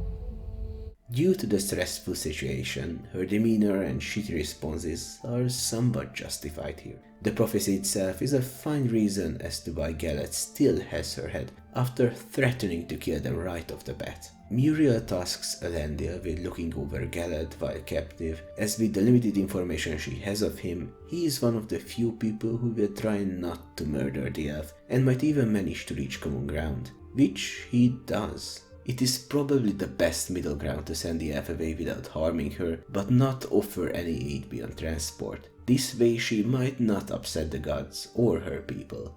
Realistically, this is unlikely to avert the calamity foreseen by the Palantir, but there's not much she can do without risking a revolt. You might be asking why she doesn't just tell the people of the prophecy, but that is not necessarily a good idea. Not everyone will contextualize the events shown by the crystal ball the same way, or even believe in it. It would very likely lead to internal strife, possibly a civil war. The fewer people know about it, the better. The information that Galed gathers from various sources and the subsequent assumptions she makes are rather thin and decidedly unreliable. Sauron wasn't home potentially for centuries. Not only that, but how would a nation react that rose up against the king for trying to reinstate their diplomatic contact with the elves? Muriel's only logical answer is a firm no, and she does refuse. Nevertheless, Numenor has chosen another path. Twice, in fact. Faith may bind one heart, Galadriel, but it is too fine a thread from which to hang a kingdom. The Palantir scene is a bit weird, but beyond the exposition presented to the audience, it might serve as a way for Muriel to temper Galad. She might be more understanding if she knows what hangs in the balance. Not that a random stranger asking for an army to invade a foreign land on behalf of an unconfirmed king against an unverified enemy would be a sensible thing in most contexts. Galad is too arrogant to realize that, so this might work. Well, it kind of does, because we just skip to her being sent away. However, the petals begin to fall, which coincides with a superstition. The faithful believe that when the petals of the white tree fall, 'tis no idle thing, but the very tears of the Valar themselves. Well, in a world with relatively active gods, it might be more than a superstition. I've already criticized how the supposedly elf-hating people just all wish to go invade a foreign land on a continent they isolated themselves from, how the supposed turmoil and backlash against something that got the last king semi-deposed manifests in a few shouting people and an idiot blowing up ships for a chance of getting laid. However, Muriel's character does not suffer here, as she makes a decision that is in line with her motivations and even tries to spin it as a way to help other humans, not the pointy ears. To aid our mortal brethren, who are now besieged in the Southlands. You might be wondering why she personally goes, but that is partially a political move. It reflects better on her if she does not simply send her men to fight in a foreign land on behalf of an outsider. She won't be near the battlefield anyway, and it's not like the enemy can just nuke the place.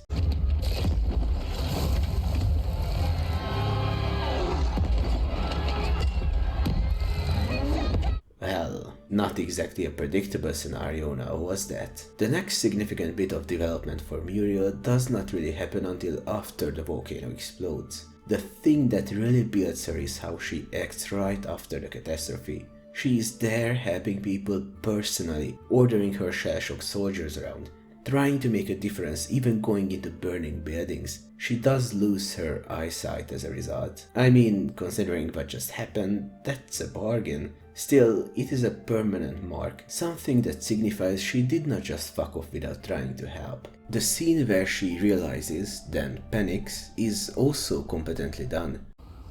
Only Grey. Keep walking, both of you. Guide my horse. No one need notice. Naturally, this is not something that can be kept a secret, but not knowing how to deal with it right that instant is understandable. However, what comes next is a baffling decision. Captain, we sail with the tide.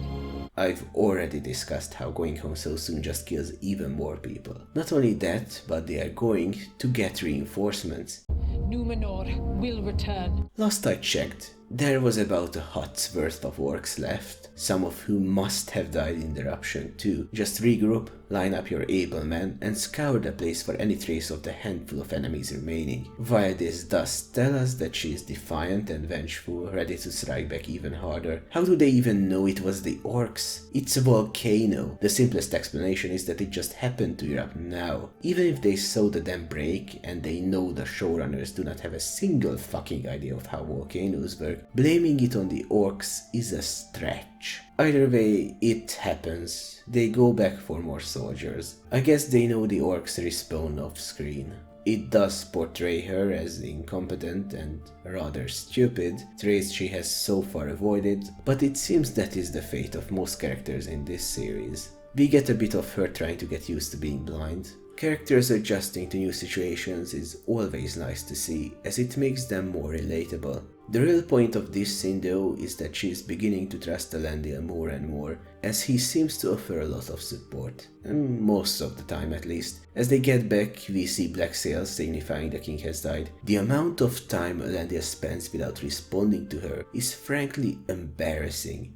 But put a pin in that for now, we need to conclude Muriel before we go on to Elendil. Up until that blunder at the end, she was completely fine. Dare I say, good even. Since she is surrounded by horrible characters, it is difficult to discern, but she is consistent, follows her clear motivations, and maneuvers difficult situations to the best of her abilities. With the whole returning home bit, she suffers significant damage, and the end result is hard to evaluate. I could certainly see her act this way if the situation would call for it, but it does not by a long shot. Considering the bigger picture, I cannot help but wonder if the good bits were accidental, but that has no bearing on what we got anyway. Let's just say she is above the average of the show quite a bit, but unfortunately not a good character, all things considered. Let's see what we can discuss about Elendil next. His name means elf friend. It can also mean elf friend. Then are you? Consequently, he likes elves. It is oddly implied he does so due to his name, but it is not confirmed. You once asked me why I pulled Galadriel from the sea. Why, Elendil? Because Elendil does not merely mean one who loves the stars. Not that it would be an issue, getting such a name might influence one's personality. Moving on, he is the one who picks up Galad and Sauron. He found them on the sea. And the sea is always right. Also, right off the bat, we get to see his most defining characteristic, talking past people. What vessel is this? Be at ease. I'm obliged to deliver you safely to my betters. They will answer your questions, not I. To what port do we sail? See for yourself. We're nearly there. Nearly where? Home. Great introduction. Just to hammer the point home, here's another blatant example. His mother. What happened to her? It is strange. Most of my life I've looked east to see the sun rise over the sea, and west to see it set over the land. We're sailing into the dawn, and yet to me, it feels like the coming of night. Apart from this, he is not terribly complex or deep, but let's take a look regardless. So his wife drowned in an undisclosed accident, and there are 3 children left for him to raise. His daughter is said to be smart, but we get no real confirmation about that. His younger son is an asshat, which is reinforced quite a bit.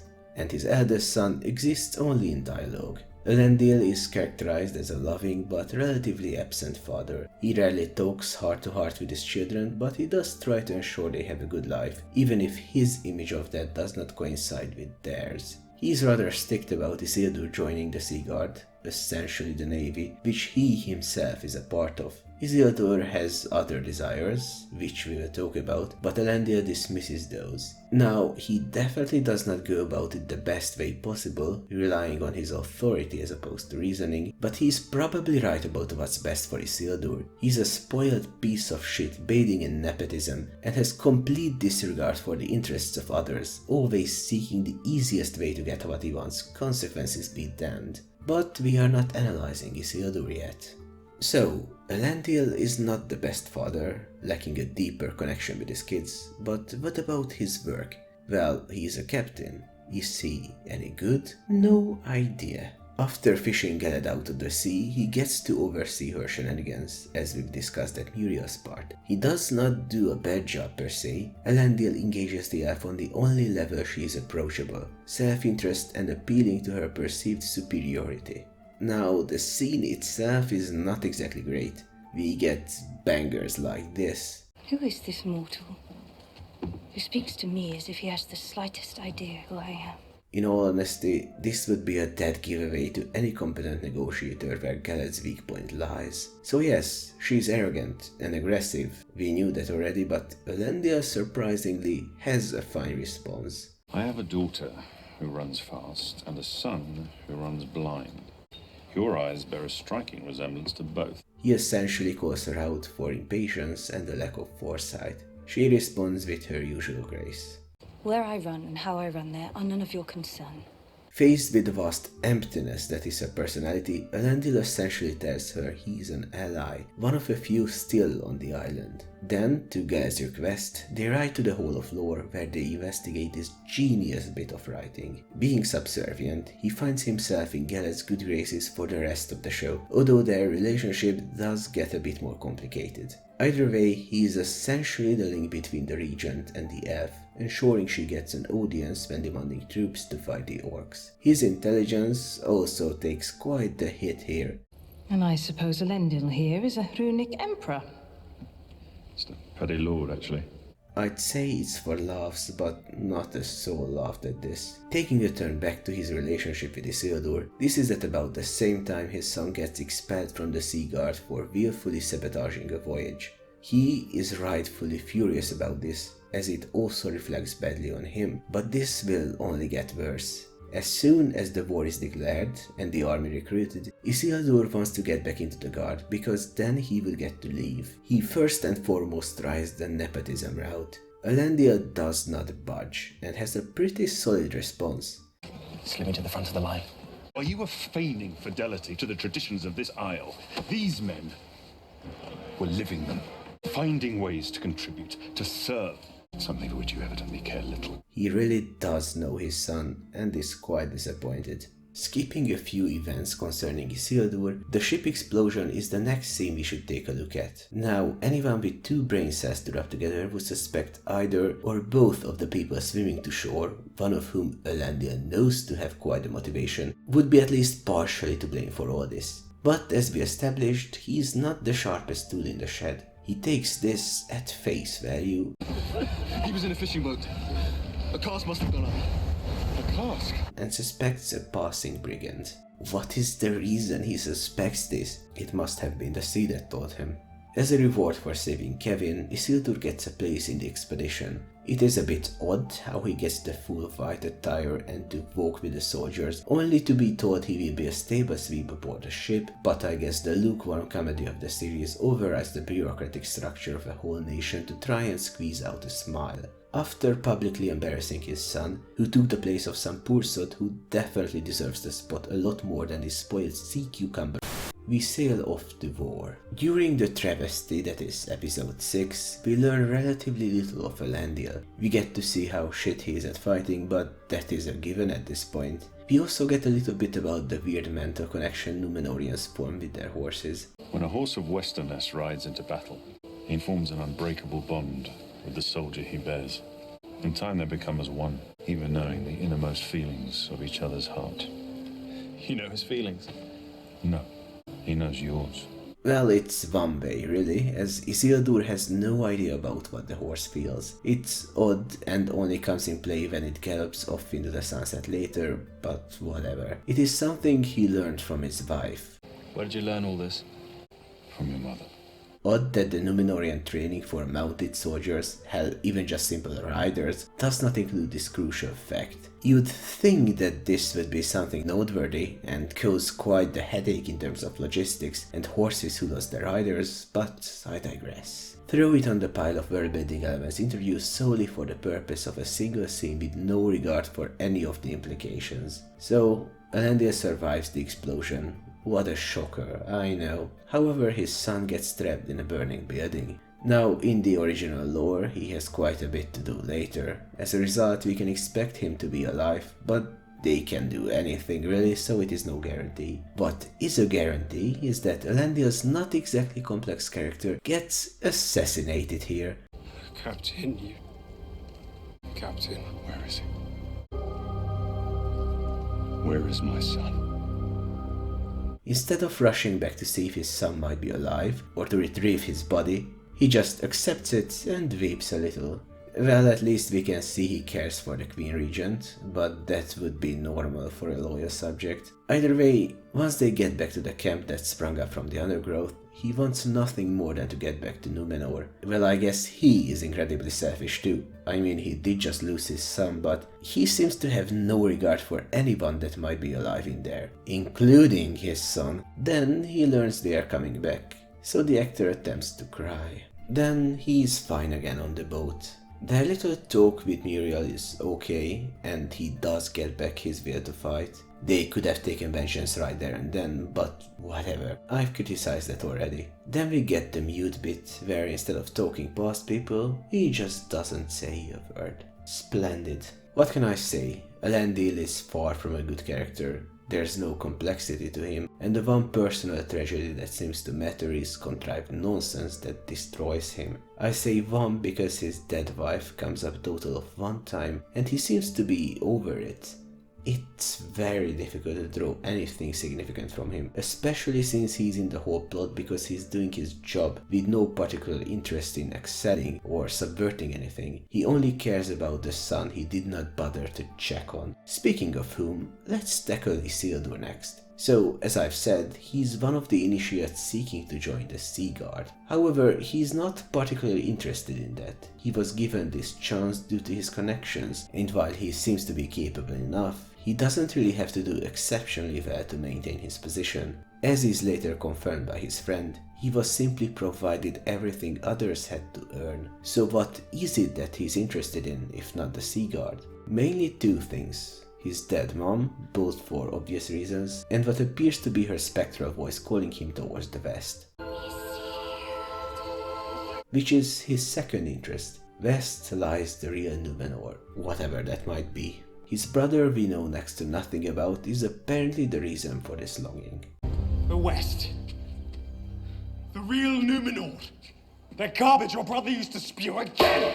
Since he doesn't really want to be in the Sea Guard, and his dad is forcing him, he does the only logical thing. Makes an obvious, intentional mistake that puts others in danger, and gets his friends fired too. What a great, thoughtful idea. So we can add Resh to his traits, as he does not really consider any implications and consequences beyond what he hopes to achieve. He rightfully gets shouted at by the supposed friends, although...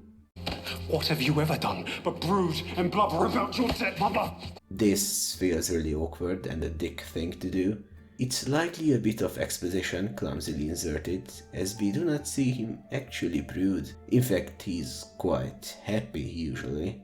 Either way, he gets himself fired because he wants to explore the world, and maybe even go west. I have no idea why he expected his father to go along with it and fund his exploits, but I guess he really did get everything he ever wanted in his life and just assumed he would get this too.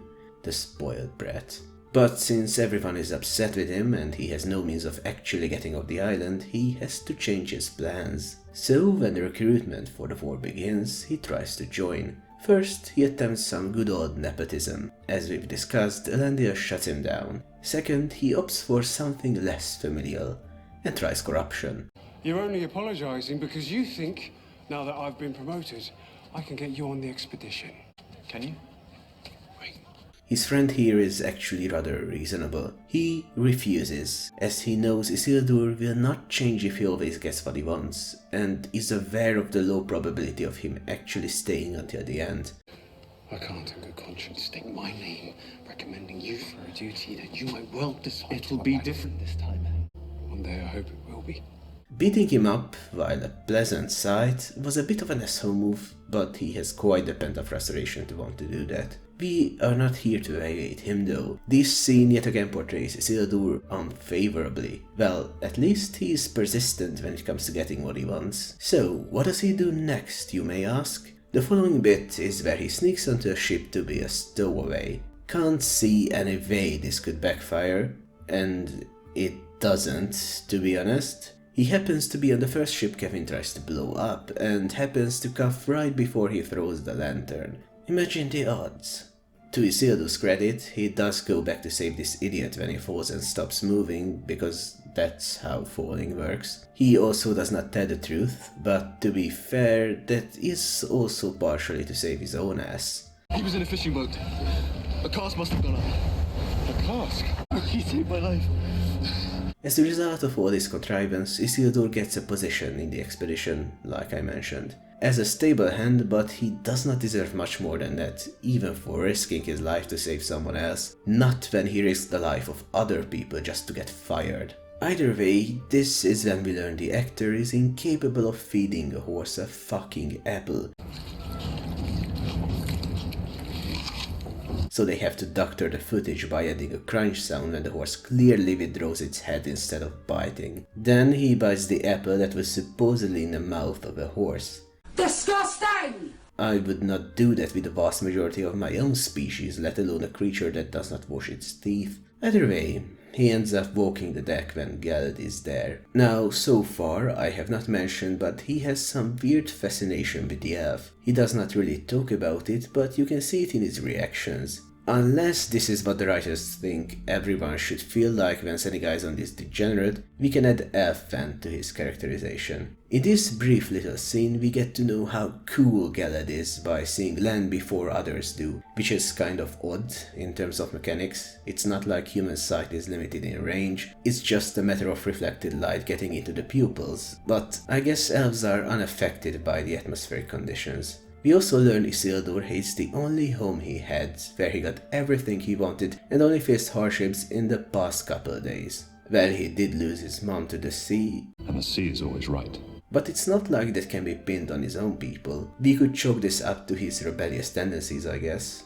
As for why he thinks the real Numenor is any better, well, that's probably his brother's or mother's handiwork. Once they make landfall and attack the orcs, he stays back to help build that instant camp as a stable boy, right? Wrong, he gets to ride with a fucking queen. The regent even acts like she knows him, yet they never talk to each other or had any scenes acknowledging each other's existence. It really seems like we skipped over something that should be here. I mean, why is he even dressed for war? He is supposed to try and fail at feeding horses, not guard a political leader. Regardless, he is allowed to satiate his bloodlust, and he does so by being as incompetent as most Numenorians. This is followed by the horsey scene, where we learn a tad bit more about him. He is conflicted for an undisclosed reason. He did plenty to feel bad about himself, so take a wide guess as to what the show actually acknowledges. It's probably the dead mom thing though, isn't it? Then, boom. In the aftermath, he tries to help his lieutenant friend, aided by Chad Muriel.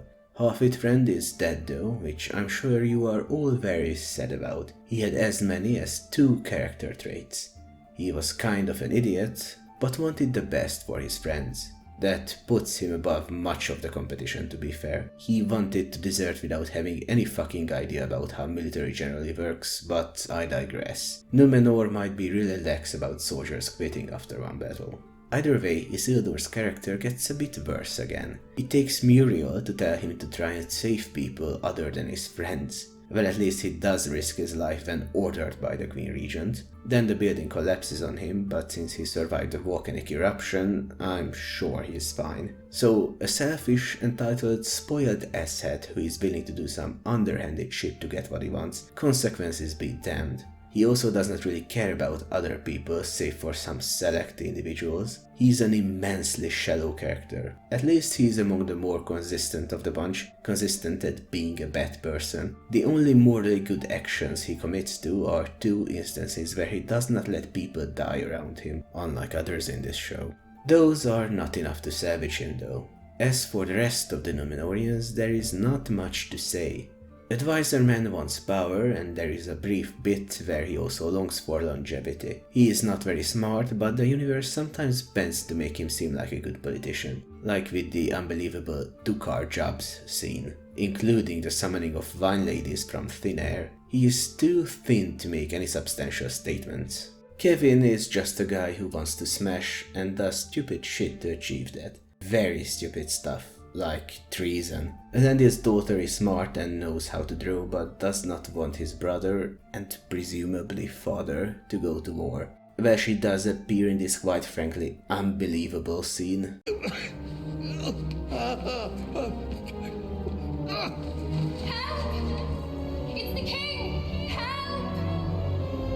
Not a single soul is overlooking the very sickly king, who is currently having a visitor, someone who might do him harm. She is even shouting, but nobody comes. Then he just mistakes her for someone very distinct, while also being aware and strong enough to open this secret door with a palantir. Great setup for whatever she will do in season 2. Then there is this doofus. He tried to be a sea guard, got fucked over by his friend, then scored a lieutenant rank out of sheer luck. With his rank secured, he tackles orcs from horseback and does no leading. He does save this limp doe of a man, so that is something. He also says some pretty accurate stuff about Isildur. Well, the best I can really say that he is there. He has some okay bits and some not so okay ones. Throw him on the pile. Alright, having covered the island nation, it's time to set our sights at the last region and storyline, the Southlands. We've got some real bangers here, so let's start with someone that managed to accrue no more than a small smidge of character over a baffling amount of screen time. Arondir, whose name I learned by complete accident. So he has been overseeing what these dirty peasants do for 79 years. Unlike most elves, he has learned to accept these people as neutral and not inherently evil. He even took a liking to them, according to his own admission. Because in counting the whispers and the knives, I've come to know the voices and the hands of those behind them. Well, that is not really the whole truth. While he advocates for the peasants on some occasions and even tries to have them defend their miserable hovels when the orcs attack, he cares genuinely only about one person at first and maybe 2 by the end. This is the herbalist lady. I refrained from naming her in part 1, and I am not going to break that tradition. She deserves no such acknowledgement. In my notes, I took to calling her fucker, so that's what I'll continue to do. So Arondir really fancies this fucker. Having been here for 79 years means he saw her grow up, but I guess it's not technically pedophilia, as he did wait for her to be a consenting adult. He is really coy, but does slowly get closer and closer to her. When it comes to everyone else, he is suspicious, accusatory, and distant. He does refrain from using violence, but that is probably something mandated by his superiors anyway. The odd thing is that while he says this to the warden, the blood of those who stood with Morgoth still darkens their veins. That was long ago, Watchwarden. He says this to this kid. The lot you lump us in with died off 1,000 years ago. When are you people gonna let the past go? Past is with us all, whether we like it or not. So, which is it? Should we forget their past or not? I guess his stance changes when the warden accuses the people of being evil because he's thinking of fucker, but when the kid gets all heated up, he's addressing those present. He does eventually care about Blinker too, but that's fucker's son after all, so that is hardly proof of his general affinity towards these people. Either way, when the watchtower gets disbanded and the elves prepare to leave, he disappears to confess his love to fucker. We get the extremely coincidental cow scene I've already talked about, and they both run away to investigate the corrupted grass. I'm focusing on Rondir for now, and the only takeaways here are that he's very beautiful and very dumb. Beautiful because even though he was already dismissed from service, he still takes a look at a potential source of danger. It might be because he fears for fucker, but that's probably not the only reason. Very dumb because the first thing he does upon encountering a tunnel in the destroyed town is to jump down and explore alone. He gets caught, naturally, so at least the universe does not bend to his lack of common sense, but it does not help his characterization. He wakes up in the orc labor camp, where he finds the rest of the elves who were somehow also caught right before leaving. Having no real options, he picks up a shitty tool and begins working on the tunnel. Then they hit a tree. These roots block our path! Alright, this episode has so far been light on tangents, so here we go. This is a massive, stationary tree. The rest of the forest has been blasted through, cut or burned or whatever, but this massive specimen is just left there. You might be thinking that it is too big to remove, so they left it, and you may be right. So going around it would be the logical step. It's not like you need complex mathematical equations not to dig towards the one fucking tree in the way, yet they fail. The show needs conflict here, conflict it cannot generate organically, so the intelligence of all orcs and slaves is kneecapped to make it happen. What's more, when they decide to remove it, they do something extremely difficult only to facilitate one future scene where a bad CGI warg gets trapped behind the roots. Seriously, how much of an idiot do you need to be to remove the dirt first without touching the roots? Is it such a monumental task to write the source of this conflict as something logical and believable? Could you not have used a big rock or something, an obstacle that could realistically be hidden by the dirt and therefore block their way? Let's not even talk about the ridiculousness of the warg fight. When animals jump, they don't suddenly lose control of their body if they miss their target. They will also jump towards their target, not past them. You just had to include those lame flashy jumps, did you not? Also, what the actual fuck are these chains? Why are they so long? Why not just chain their legs together or put a weight on the end of it? This elaborate network of longest chains that do not hinder the movement of the slaves in any meaningful way is just waiting to get all tangled up. You could chain 10 times as many slaves with this many links if you used your brain. It's not like they can just escape by climbing up, as they would be unable to run, and your advanced sniper orcs are keeping watch topside. Alright, that's about 4 tangents in one. Feels good to have more of this shit out of my system. Back to Rondir, the elf with no facial expressions. So, the tree comes out of nowhere and they have to readjust. The orcs tell them to just cut it out instead of going around because they are sadistic idiots. The warden, on the other hand, likes trees, like most elves, and does not want to hurt it, standing up to their captors. For his disobedience, one of the orcs gives him and his buddies water. But psych! This was all a ruse. He cuts the throat of the stinky elf. Why him? Fuck if I know. I guess disobeying the orcs will net you some water, but they will kill the person next to you. Rondir is very sad and says he will cut it. Then he actually does something remotely smart. He climbs up on the tree and looks over the trench to get an idea about the lay of the land.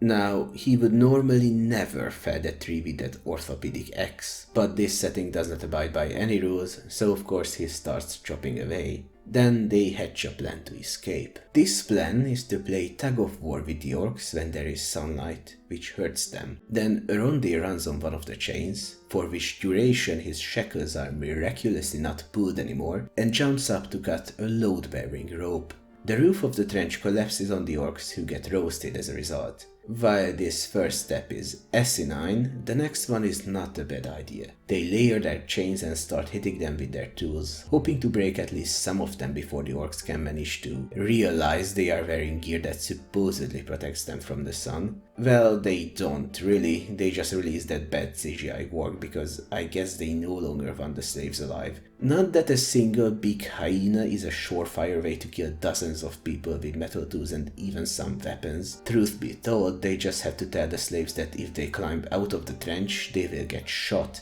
as that is precisely what happens. Now, I mostly covered this bit to lay out the stupidity of it all, but we do kind of learn two things about Rondir here. Well, one of them is not exactly here, but based on how he acts later on. These elves, his supposed comrades and maybe even friends, he seems super upset at their death, but from this point onward, it is as if they never existed. He doesn't once mention them to anyone or broods over their absence. Nah, they serve their narrative purpose and we can't have meaningful consequences now, can we? The second thing is his special magic ability. Whenever he needs a weapon, he can just grab whatever and it will have the properties of a knife. Here, he breaks off a flimsy root and proceeds to use it as a dagger. Here, he grabs a piece of splintered wood and stabs an orc with it. Even in this scene, he finds something to murder with, but does not get to use it. Which brings us to the scene itself. He is the one elf that survives and gets introduced to Adar. Like the generic bad guy he is, he blabbers on about a lot of inconsequential nonsense and a bunch of mystery boxes. I've already mentioned how deeply simple and consistently inconsistent he is, so I won't waste our time here. What is important is that he lets Rondir get back to the peasants alive if he delivers a message. What message is the swear fealty or die one? That your people may live, if you forsake all claim to these lands, and swear fealty to him. Now, you might be assuming that Rondir gets escorted back with nothing but his rags and is dropped off near the hiding villagers. Wrong. He gets back everything from his armor to his bow, and the orcs are not informed that they should not kill him. Flawless plan. A glimpse at the genius of Adar, or more precisely, the writers. Once again, there is a meta-reason for all this. We need Rondir to save Blinker so that we can speedrun their bonding with this and one extra scene. At the very least, the elf finding the boy here is not a contrivance, as it is logical that he would go to the village first. Once he reaches the watchtower, he lets Fucker know of the message, who relays it to the masses. We'll discuss this in a bit, but this is not really meaningful for Rondir himself. He stays, and when Blinker tries to practice, unlike the rest of these idiots, the elf talks to him about why he stayed. Because in counting the whispers and the knives, I've come to know the voices and the hands of those behind them. Now, I've already said that this might be what he thinks, but he really does not act like it, as he only cares about Fucker. This is when Blinker shows him the broken sword, which he immediately recognizes and uncovers the mural depicting its use. We've been over the idiocy of this. Moving on, now is the random point where Fucker decides it is time to give up, because there is a spooky mural and a hilt. You were right to watch us, because we are destined for the darkness. I'll talk about how her horrible character gets completely inverted for this single scene, but for Rondir, this shows a bit of spine. He's not only blindly following Fucker to get into her good graces, he does also want the best for her, and knows she would not exactly be safe with Adar. I said the best for her, but that's also not true, because they would already be on their merry way then, instead of waiting for a siege. So Rondir strengthens Fucker's resolve, and then helps the peasants hatch a plan. And what a plan it is! Possibly the most imbecilic thing in the whole show, and it's quite the competition. But that plan, as well as the management of the watchtower, mostly fall under the jurisdiction of Fucker, so I'll save it for a bit longer. Back to Rondir. He tries to destroy the hilt with a few hammer swings, but it does not do the trick, so he gives up. It is beyond our skill to destroy. His next course of action? Hide it in a tavern where the children, old people and the wounded will be kept for the duration of the attack. He does not throw it away, bury it, drop it in the river, hide it far away from the village. No, he does the worst possible thing he could. Good job, mate. I can't see any way that could backfire. Oh, it did. Now, I skipped over quite a bit of fighting here, but that is of no consequence for Rondir. He participates in a bit of good and a bit of terrible battling, nothing of note. Afterwards, Rondir does little more than fawn over Galad, as if she wasn't a forcefully discharged war criminal. Who is that? Commander of the Northern Armies. The next important bit is when he gets back the hilt and has a chat with Blinker. To fully appreciate this scene though, let's quickly go over this kid as well. So Blinker is the son of Fucker. Yes, Fucker is a mother. A mother.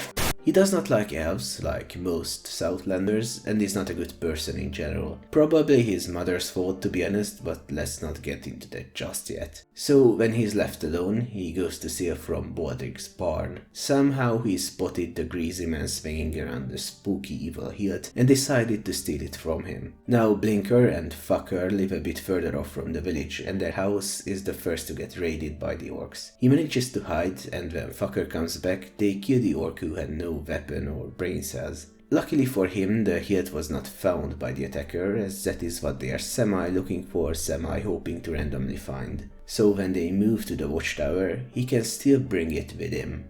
That is when the sword drinks his blood and begins to form a blade. It makes him feel powerful, so he is even more attached to the sword now. I assume the blade is on a timer, as a few seconds later he has already pegged it. In the watchtower, when discussing the potatoes, Blinker actually has an idea. An idea everyone would have, but still. He suggests going back to town when the sun is out and grab the food they should have brought in the first place. Since Fucker is the leader, she smothers any ambition anyone else might have and shoots down the idea. Still, Blinker at the very least has some common sense and a level of courage. He does possibly the only good thing we can attribute to him throughout the entire show and goes to get some food in secret with a friend. The friend ditches him, and the orcs had some brain cells, leaving a few scouts by the village. Well, this time at least. Blinker has the hilt though, and the orc is surprised enough for him to score a free hit. Then we get the embarrassing well scene I've already torn apart. Blinker emerges hours later during the night.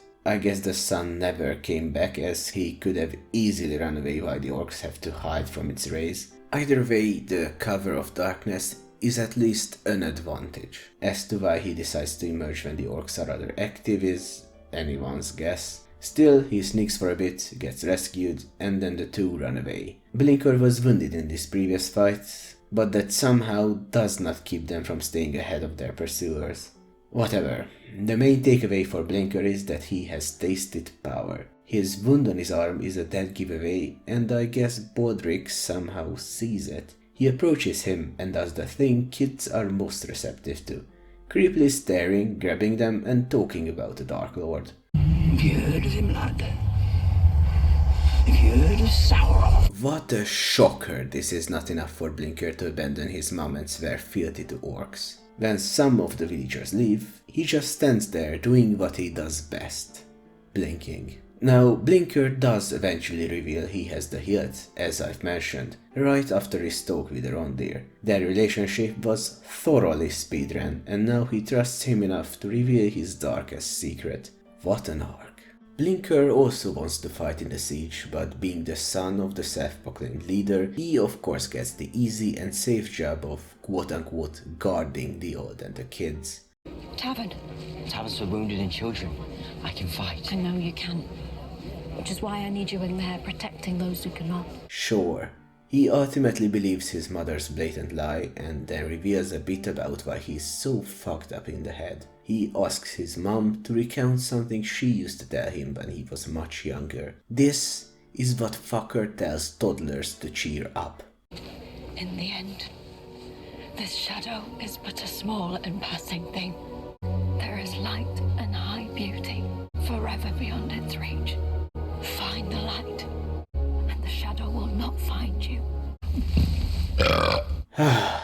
Everything she does has to feed her ego and create a false picture of how eloquent and grandiose she is. Just a taste of why I call her Fucker. Anyway, the next significant thing about Blinker is that he's the one giving up the hilt. Adar threatens his mom, and having spied on Rondir, the certified idiot, he knows exactly where he hid it. They do not know what it really does, so it is perfectly reasonable he gives it up in exchange for Fucker's life. Rondir does not break, but he might have in a few seconds. It's actually weird he didn't, as it's just a sword for all he knows. Why is everyone pretending this would bring about the end of the world? Even I don't believe that, and I've seen what it does. Either way, Blinker kills some orcs here because they are bad enough to be slaughtered by an untrained teenager. He feels no remorse, and his bloodlust will only grow stronger as we move on. I guess it is difficult to have empathy for cartoon villains. So we move on to this scene where we left off with Rondir.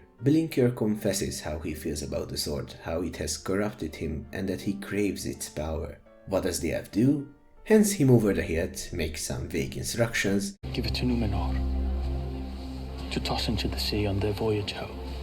And then leaves him with no supervision. Does he want to get rid of him so that they can be alone with Fucker? Is Fucker in on it too? I mean, neither of them look for him after the eruption. Whatever, it's probably the show's trademark obliviousness. Well, it turns out to be an X, not the hilt. You might be thinking that these two things have a wildly different shape and weight distribution, and you would be correct. What you are forgetting is that writers are idiots. Othar switched the two in a millisecond, and then they used an ADR line of him asking Baldric to take the hilt. Baldric, I have a task for you. The result is boom, and yet another aneurysm for me. Before I go on the tangent you've all been waiting for, let's round out these two characters. Blinker does not change much over the next episode. There is the infamous bit where Geld essentially kidnaps him to have moral support, but there are only two minor developments on his part. His vengefulness is somehow tempered by the most vengeful bitch this side of that flat planet. She gives him a level of respect, some terrible advice. What cannot be known hollows the mind. Fill it not with guesswork. A sword, and accidentally calls him a soldier. This, I suppose, is meant to be the reason he gets over his hilt addiction later on, but that has not happened yet. We also learn Blinker blames himself for the eruption. It isn't your fault. It's mine. I gave power to the enemy. So that makes me responsible. Which, I know us, as the audience, saw what happened to them, but these fuckers did not. Connecting the sword with this is a leap of astronomical proportions. Show. Stop with characters assuming stuff they have less than no reason to. Some level of guilt is okay. Asking the question if it was the sword and if he is the cause of this, sure, but taking it as a fact is a stretch and a half. In conclusion, Blinker, like most characters, is inconsistent, makes bafflingly stupid decisions, and has very few redeeming qualities. There are some elements that could have been used to great effect, including his link to the hilt, and how his overprotective mother snuffs out his ambitions. He really could have turned into a villain with this background, as opposed to an idiot who stumbles through the plot with brief moments of clarity. As for Rondir, what is there really to say? He likes Fucker and bikes Stajum Blinker. His second most defining feature is that his hair remains perfectly cut even in a slave camp. He really cares about nothing else, save for these seeds, I guess. Another tapeworm of a personality with the complexity of a straight line. Alright, time to move on to the second to last person. I saved the best ones for last. Well, Baldric is not exactly a good or entertaining addition to the show, but what he does? Now that is a doozy. So, Baldric is an advocate for the old ways, worshipping Morgoth or Sauron that is. He has that spooky hilt hidden in his barn, and based on his scars, he likes using it. He is probably swinging it in his backyard occasionally, studying the blade. During the day he is kind of the leader of the village, he owns the tavern and is the one reporting to the elves. Naturally, he plays down anything that might be connected to orcs, but does not lie, as that might get him in trouble. He even puts up a facade by standing between the angry kid and Rondir. Since he is secretly evil, he hates Fucker, probably sensing the even greater villainy within her. Somehow, he loses his leading position when moving to the watchtower, which we will discuss in a bit. Still, he lays low and does not cause much trouble. He probably fears getting found out as a fantasy Nazi, although he does attempt to sway Blinker to his cause instead of just snatching the hilt from him. When the terms of Adar are disclosed to the Southlanders, he grabs the opportunity to make a very shit speech. I'll say this for our ancestors. They lived This is when the peasants are splintered into two groups. When meeting the orc leader, he mistakes him for Sauron and Adar gets all pissy about it. Then we learn of blood and binding. For some reason, Bourree is offered a chance to earn the privilege of servitude by killing the Shouty Kid, which is not offered to anyone else. Oh, let it go, knife is. I don't know why Adar thought it is a good idea to make the peasants kill each other before joining. Peasants who are probably not very keen on siding with the orcs already. I guess they are too afraid to walk back on it now. And thus, Bourree is the only villager that gains membership. The rest are sent to fight and die. Naturally, Bourree is the only one of these people that survives, as any more of them might complicate things, and complexity is the last thing we want. He does not even get armor or a weapon, he is just tagging along like a puppy, a duckling following Daddy Adar. Well, we need him alive for something. I have no clue why it is Bourree that gets the sword. Why Adar is trusting him with it. Someone who has no idea about the dam and the trenches, someone who joined about 2 days ago. I guess an orc might have been too conspicuous and the Númenóreans would have attacked it. Either way, our greasy old man here gets the privilege of creating Mordor. Now, let's take a closer look at this. So orcs are congregating in the Southlands courtesy of an S-backwards map. Why? Well, there is a watchtower here with a mechanism which opens a big dam. That's not very useful though, so the orcs dig a bunch of trenches to direct the water right where they want it. Trouble is, the mechanism still needs a key to function, but they have no idea where it could be. Instead of going to the dam and breaking it down manually, they just sort of hope to find it eventually. Remember, they kidnapped the elves at the watchtower, so they had access to the facility. They could have done everything right then and there. Maybe even forced the mechanism open. But no, it has to be done properly, for plot reasons. But what exactly happens if they get the key and open the spillway? Water spills out, obviously, and that is precisely why they dug the tunnels. Them doubling as an avenue of attack was just a bonus. Their true purpose was to get the water and splash it on the magma inside a nearby volcano.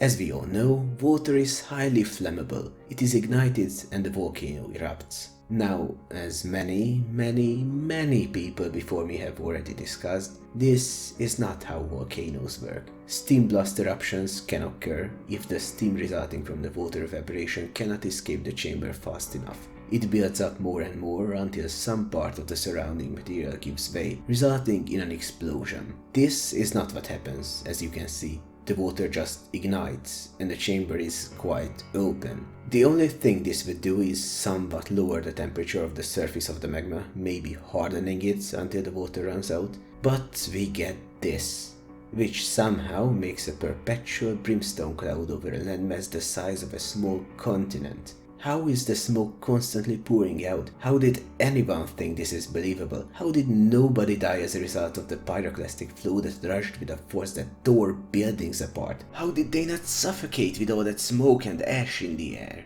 Easy. Sheer incompetence. There is no possible justification here, and they had a simpler, more realistic way of achieving all of this. Well, except the not dying bit. This is a spooky evil magic sword. Make it erupt the volcano with its arcane powers. Why was this prelude to the main event even necessary? It's not like the flowing water influenced anything of note. It would have taken less effort too, maybe even cut down on your overblown CGI costs. This is not a paper-mache volcano. It does not erupt in a harmless flow when you add water. Imbeciles. Either way, we already discussed how this would kill orcs too, and I'm not just talking about the blast itself. It's time to return to our good pal Bourree, the greasy peasant who created Mordor with his own 2 hands. How should we evaluate him? Well, he is evil, but not particularly ambitious, or power-hungry, or crafty, or convincing, or... You know what? Evil is pretty much the only thing he is. Are you not glad he is such a pivotal character in the grand scheme of things? He finally found his place among the same cardboard cutout villains of the show that he is. Still leagues above and less evil than the last person we will touch on. Fucker. Buckle in, as she is the most insidiously narcissistic person I've ever seen on screen. She does everything to stroke her ego, which must resemble polished brass at this point. Every underhanded comment, every brief remark, every bit of body language, and every instance of not giving a solitary fuck just scream of someone that considers themselves the center of the universe. And she does everything to make others think the same. With all the accusations out of the way, let's look at the evidence. We see her first in the tavern, which she leaves so that her elf admirer can meet her in semi-secret. This is a public enough place for people to witness, but that might be what she wants in the first place. She has collected some special seeds for around there to charm him. These are specifically ones used in a pre-battle elven ritual, and they have one undecipherable use as well, but let's not get ahead of ourselves. There's not much to talk about here beyond the exposition, which we already discussed. Next, we see her in her home, where she lives with her son. This is right after the elves got their order to disband, and Rondir comes to confess his love. But then the whole coincidental sick cow thing happens. Naturally, Fucker runs off with the elf to check out the grazing grounds of this poor animal. She don't give no fucks about her son, who is left alone again without a word. Probably the reason he immediately steals something. They find the village burnt down and deserted. Listen to the reaction she has. This was Kieran's home. And Hannah, his wife was Hannah. It is with the levity of someone remarking on a familiar smell, not with the dread of someone realizing they lost friends. This is what she says before finding the ruins. I'm talking about my friends. Close kin. I know them. There are good people there. This was Kieran's home. And Hannah, his wife was Hannah. So she uses her emotional connection to these poor sods when it suits her in a conversation, but does not care enough to try and appear sad or distressed when faced with their probable demise. Fuck her, and I mean it. Then she runs back to the village, promptly forgetting about her elven admirer until the very moment they reunite. I guess she assumed the idiot got himself killed and she does not care about people beside her kid. Seriously, she does not mention him a single time while separated. Either way, Bourree tries to discredit her in the tavern when she gets back. It's kind of odd that she did not check on her kid first, as she knows there is a danger looming over the village. I guess she doesn't really care about him either. After being rejected, she goes home and finds Blinker hiding in a little wall cavity with a door. Their home was ransacked by an incompetent orc. Seeing her distressed son and hearing the orc coming back, her first reaction is reasonable. Smart even. She starts running to get some help, but then she realizes something. As to what it really is, we will never know for sure, but based on her past and future actions, it is pretty clear. She cannot have others help her and reap the glory. This is her chance to kill the orc, prove the others she was right, and try to grab a leading role among the refugees. She runs back and hides, hoping to ambush the orc. The universe bends over backwards to facilitate her rise to power and sends an orc with no weapon who is bad enough to be killed by a teenager, a herbalist, and some stairs. Her plan works. They move to the watchtower and she enforces her will on everyone else from this point on. Due to her leading skills, or the general brain-dead nature of the Southlanders, they immediately run out of food. Bourree rightfully questions her authority, but she confirms what I said.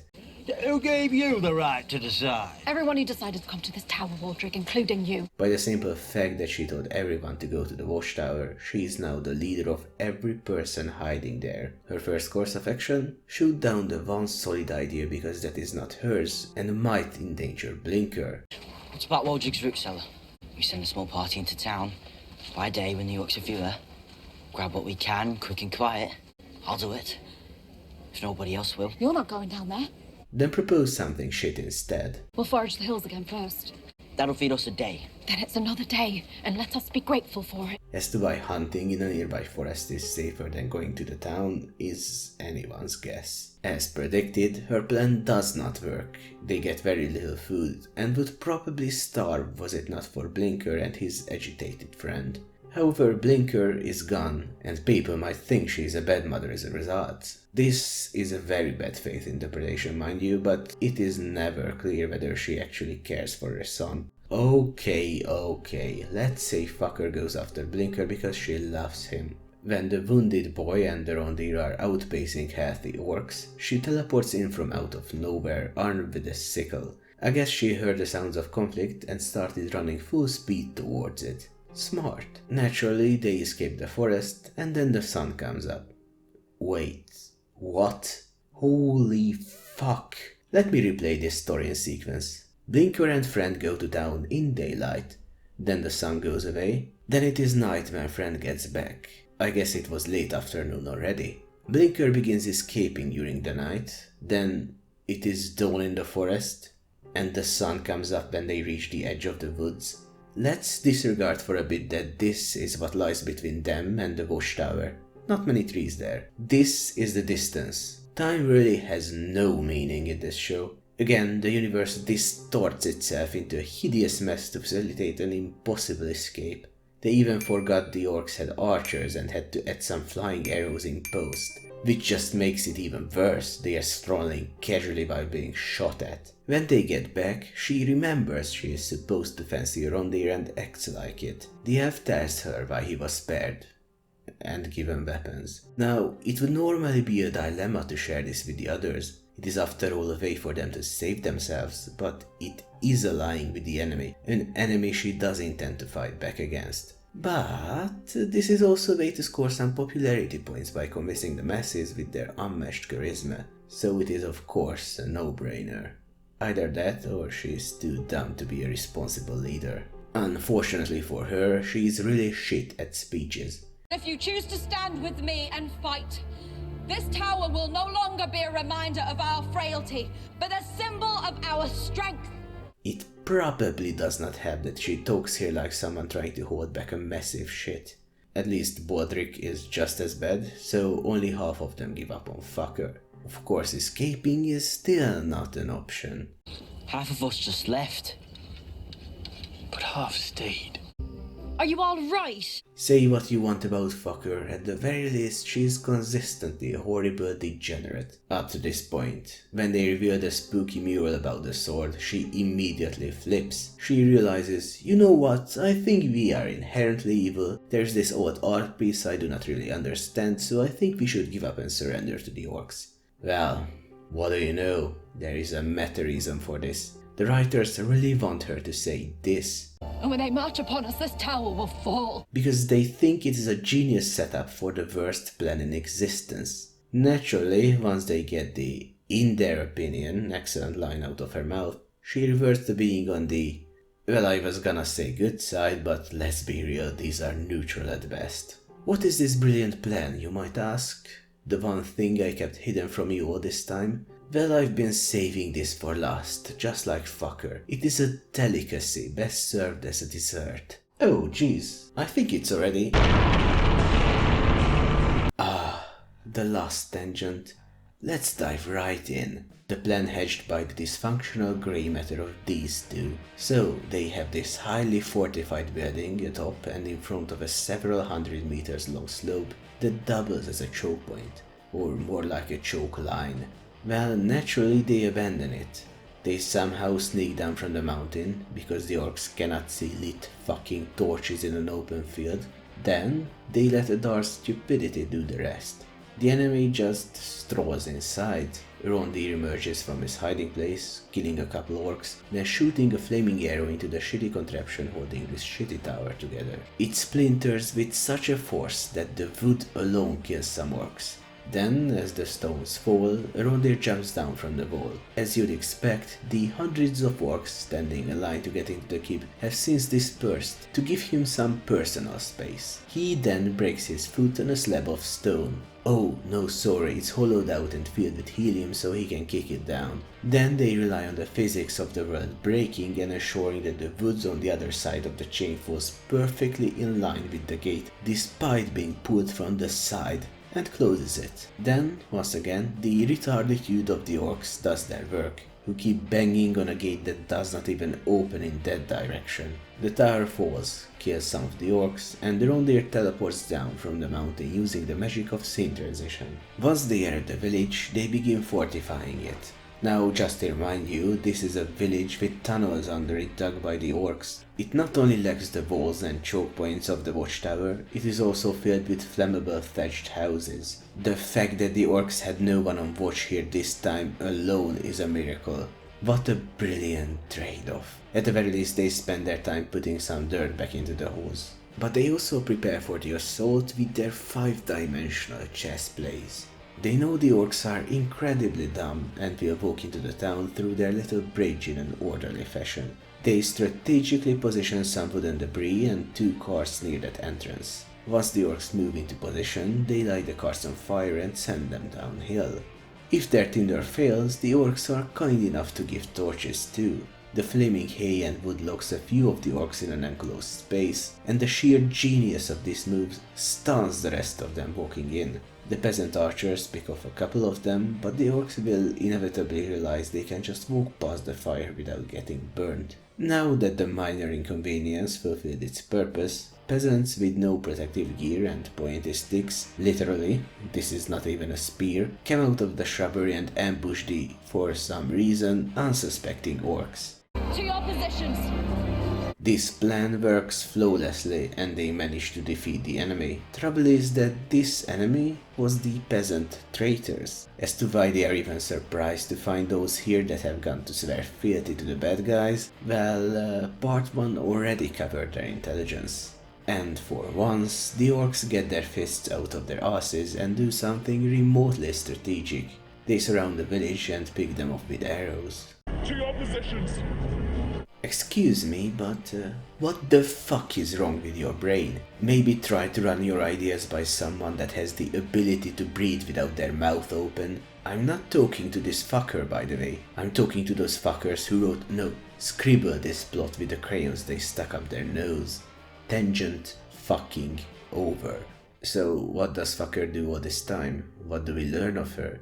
Well, we do get to hear that god-awful cringe, that intellectually bankrupt person's idea of high literature that she espoused to her kid. But what is more important is confirmation. Beside the fact that she goes to war with a fucking blanket around her like the professional soldier she is, fucker gives absolutely no shits about this lady dying next to her. It is arguably her fault, but even if not, just act like a fucking human for once, you vile thing. She cannot. She shows some mild concern when uncovering the dead humans, but that hardly redeems how she acted so far. Hannah. His wife was Hannah. At the very least, we get this.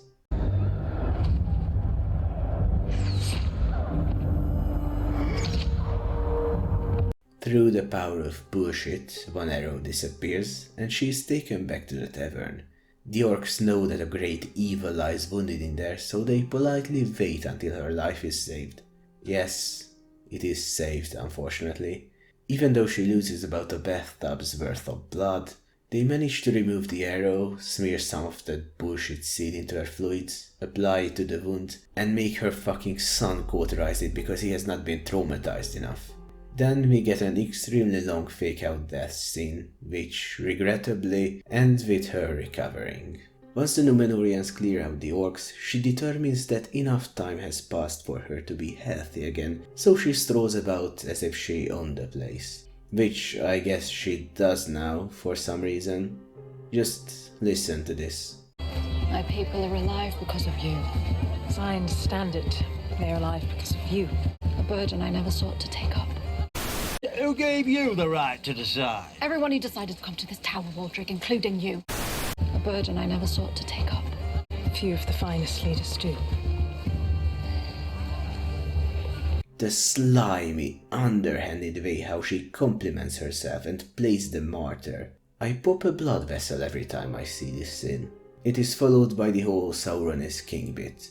It's odd how readily she just gives up her position, but I guess conflict here would be actually interesting and reflect bad on her character. Not that every fucking photon has not reflected bad on her in this liquid manure of a show. There are only 2 last bits of note about her. When the volcano erupts, she does not look for Blinker, even though they were practically next to each other when it happened, and the kid is even shouting for her. She purposefully does not answer. She fucks off to the Numenorian camp, even getting there ahead of her son.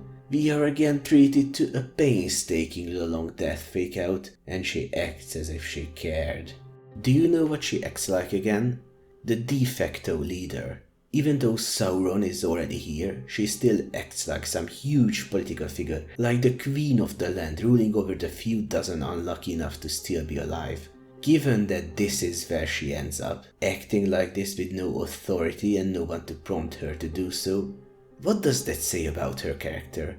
All she wanted was to become more important, to have others see her as something great, all with a smug expression that burnt my retinas to ashen dust. She is a very bad character, as she is the exact opposite of what the show thinks she is. Fucker is a very simple, extremely arrogant, highly uncaring, utterly despicable spot of piss forever staining the concept of storytelling. I don't know if you picked up on it, but I don't like her very much. At this point, we can confidently declare that the show is bad.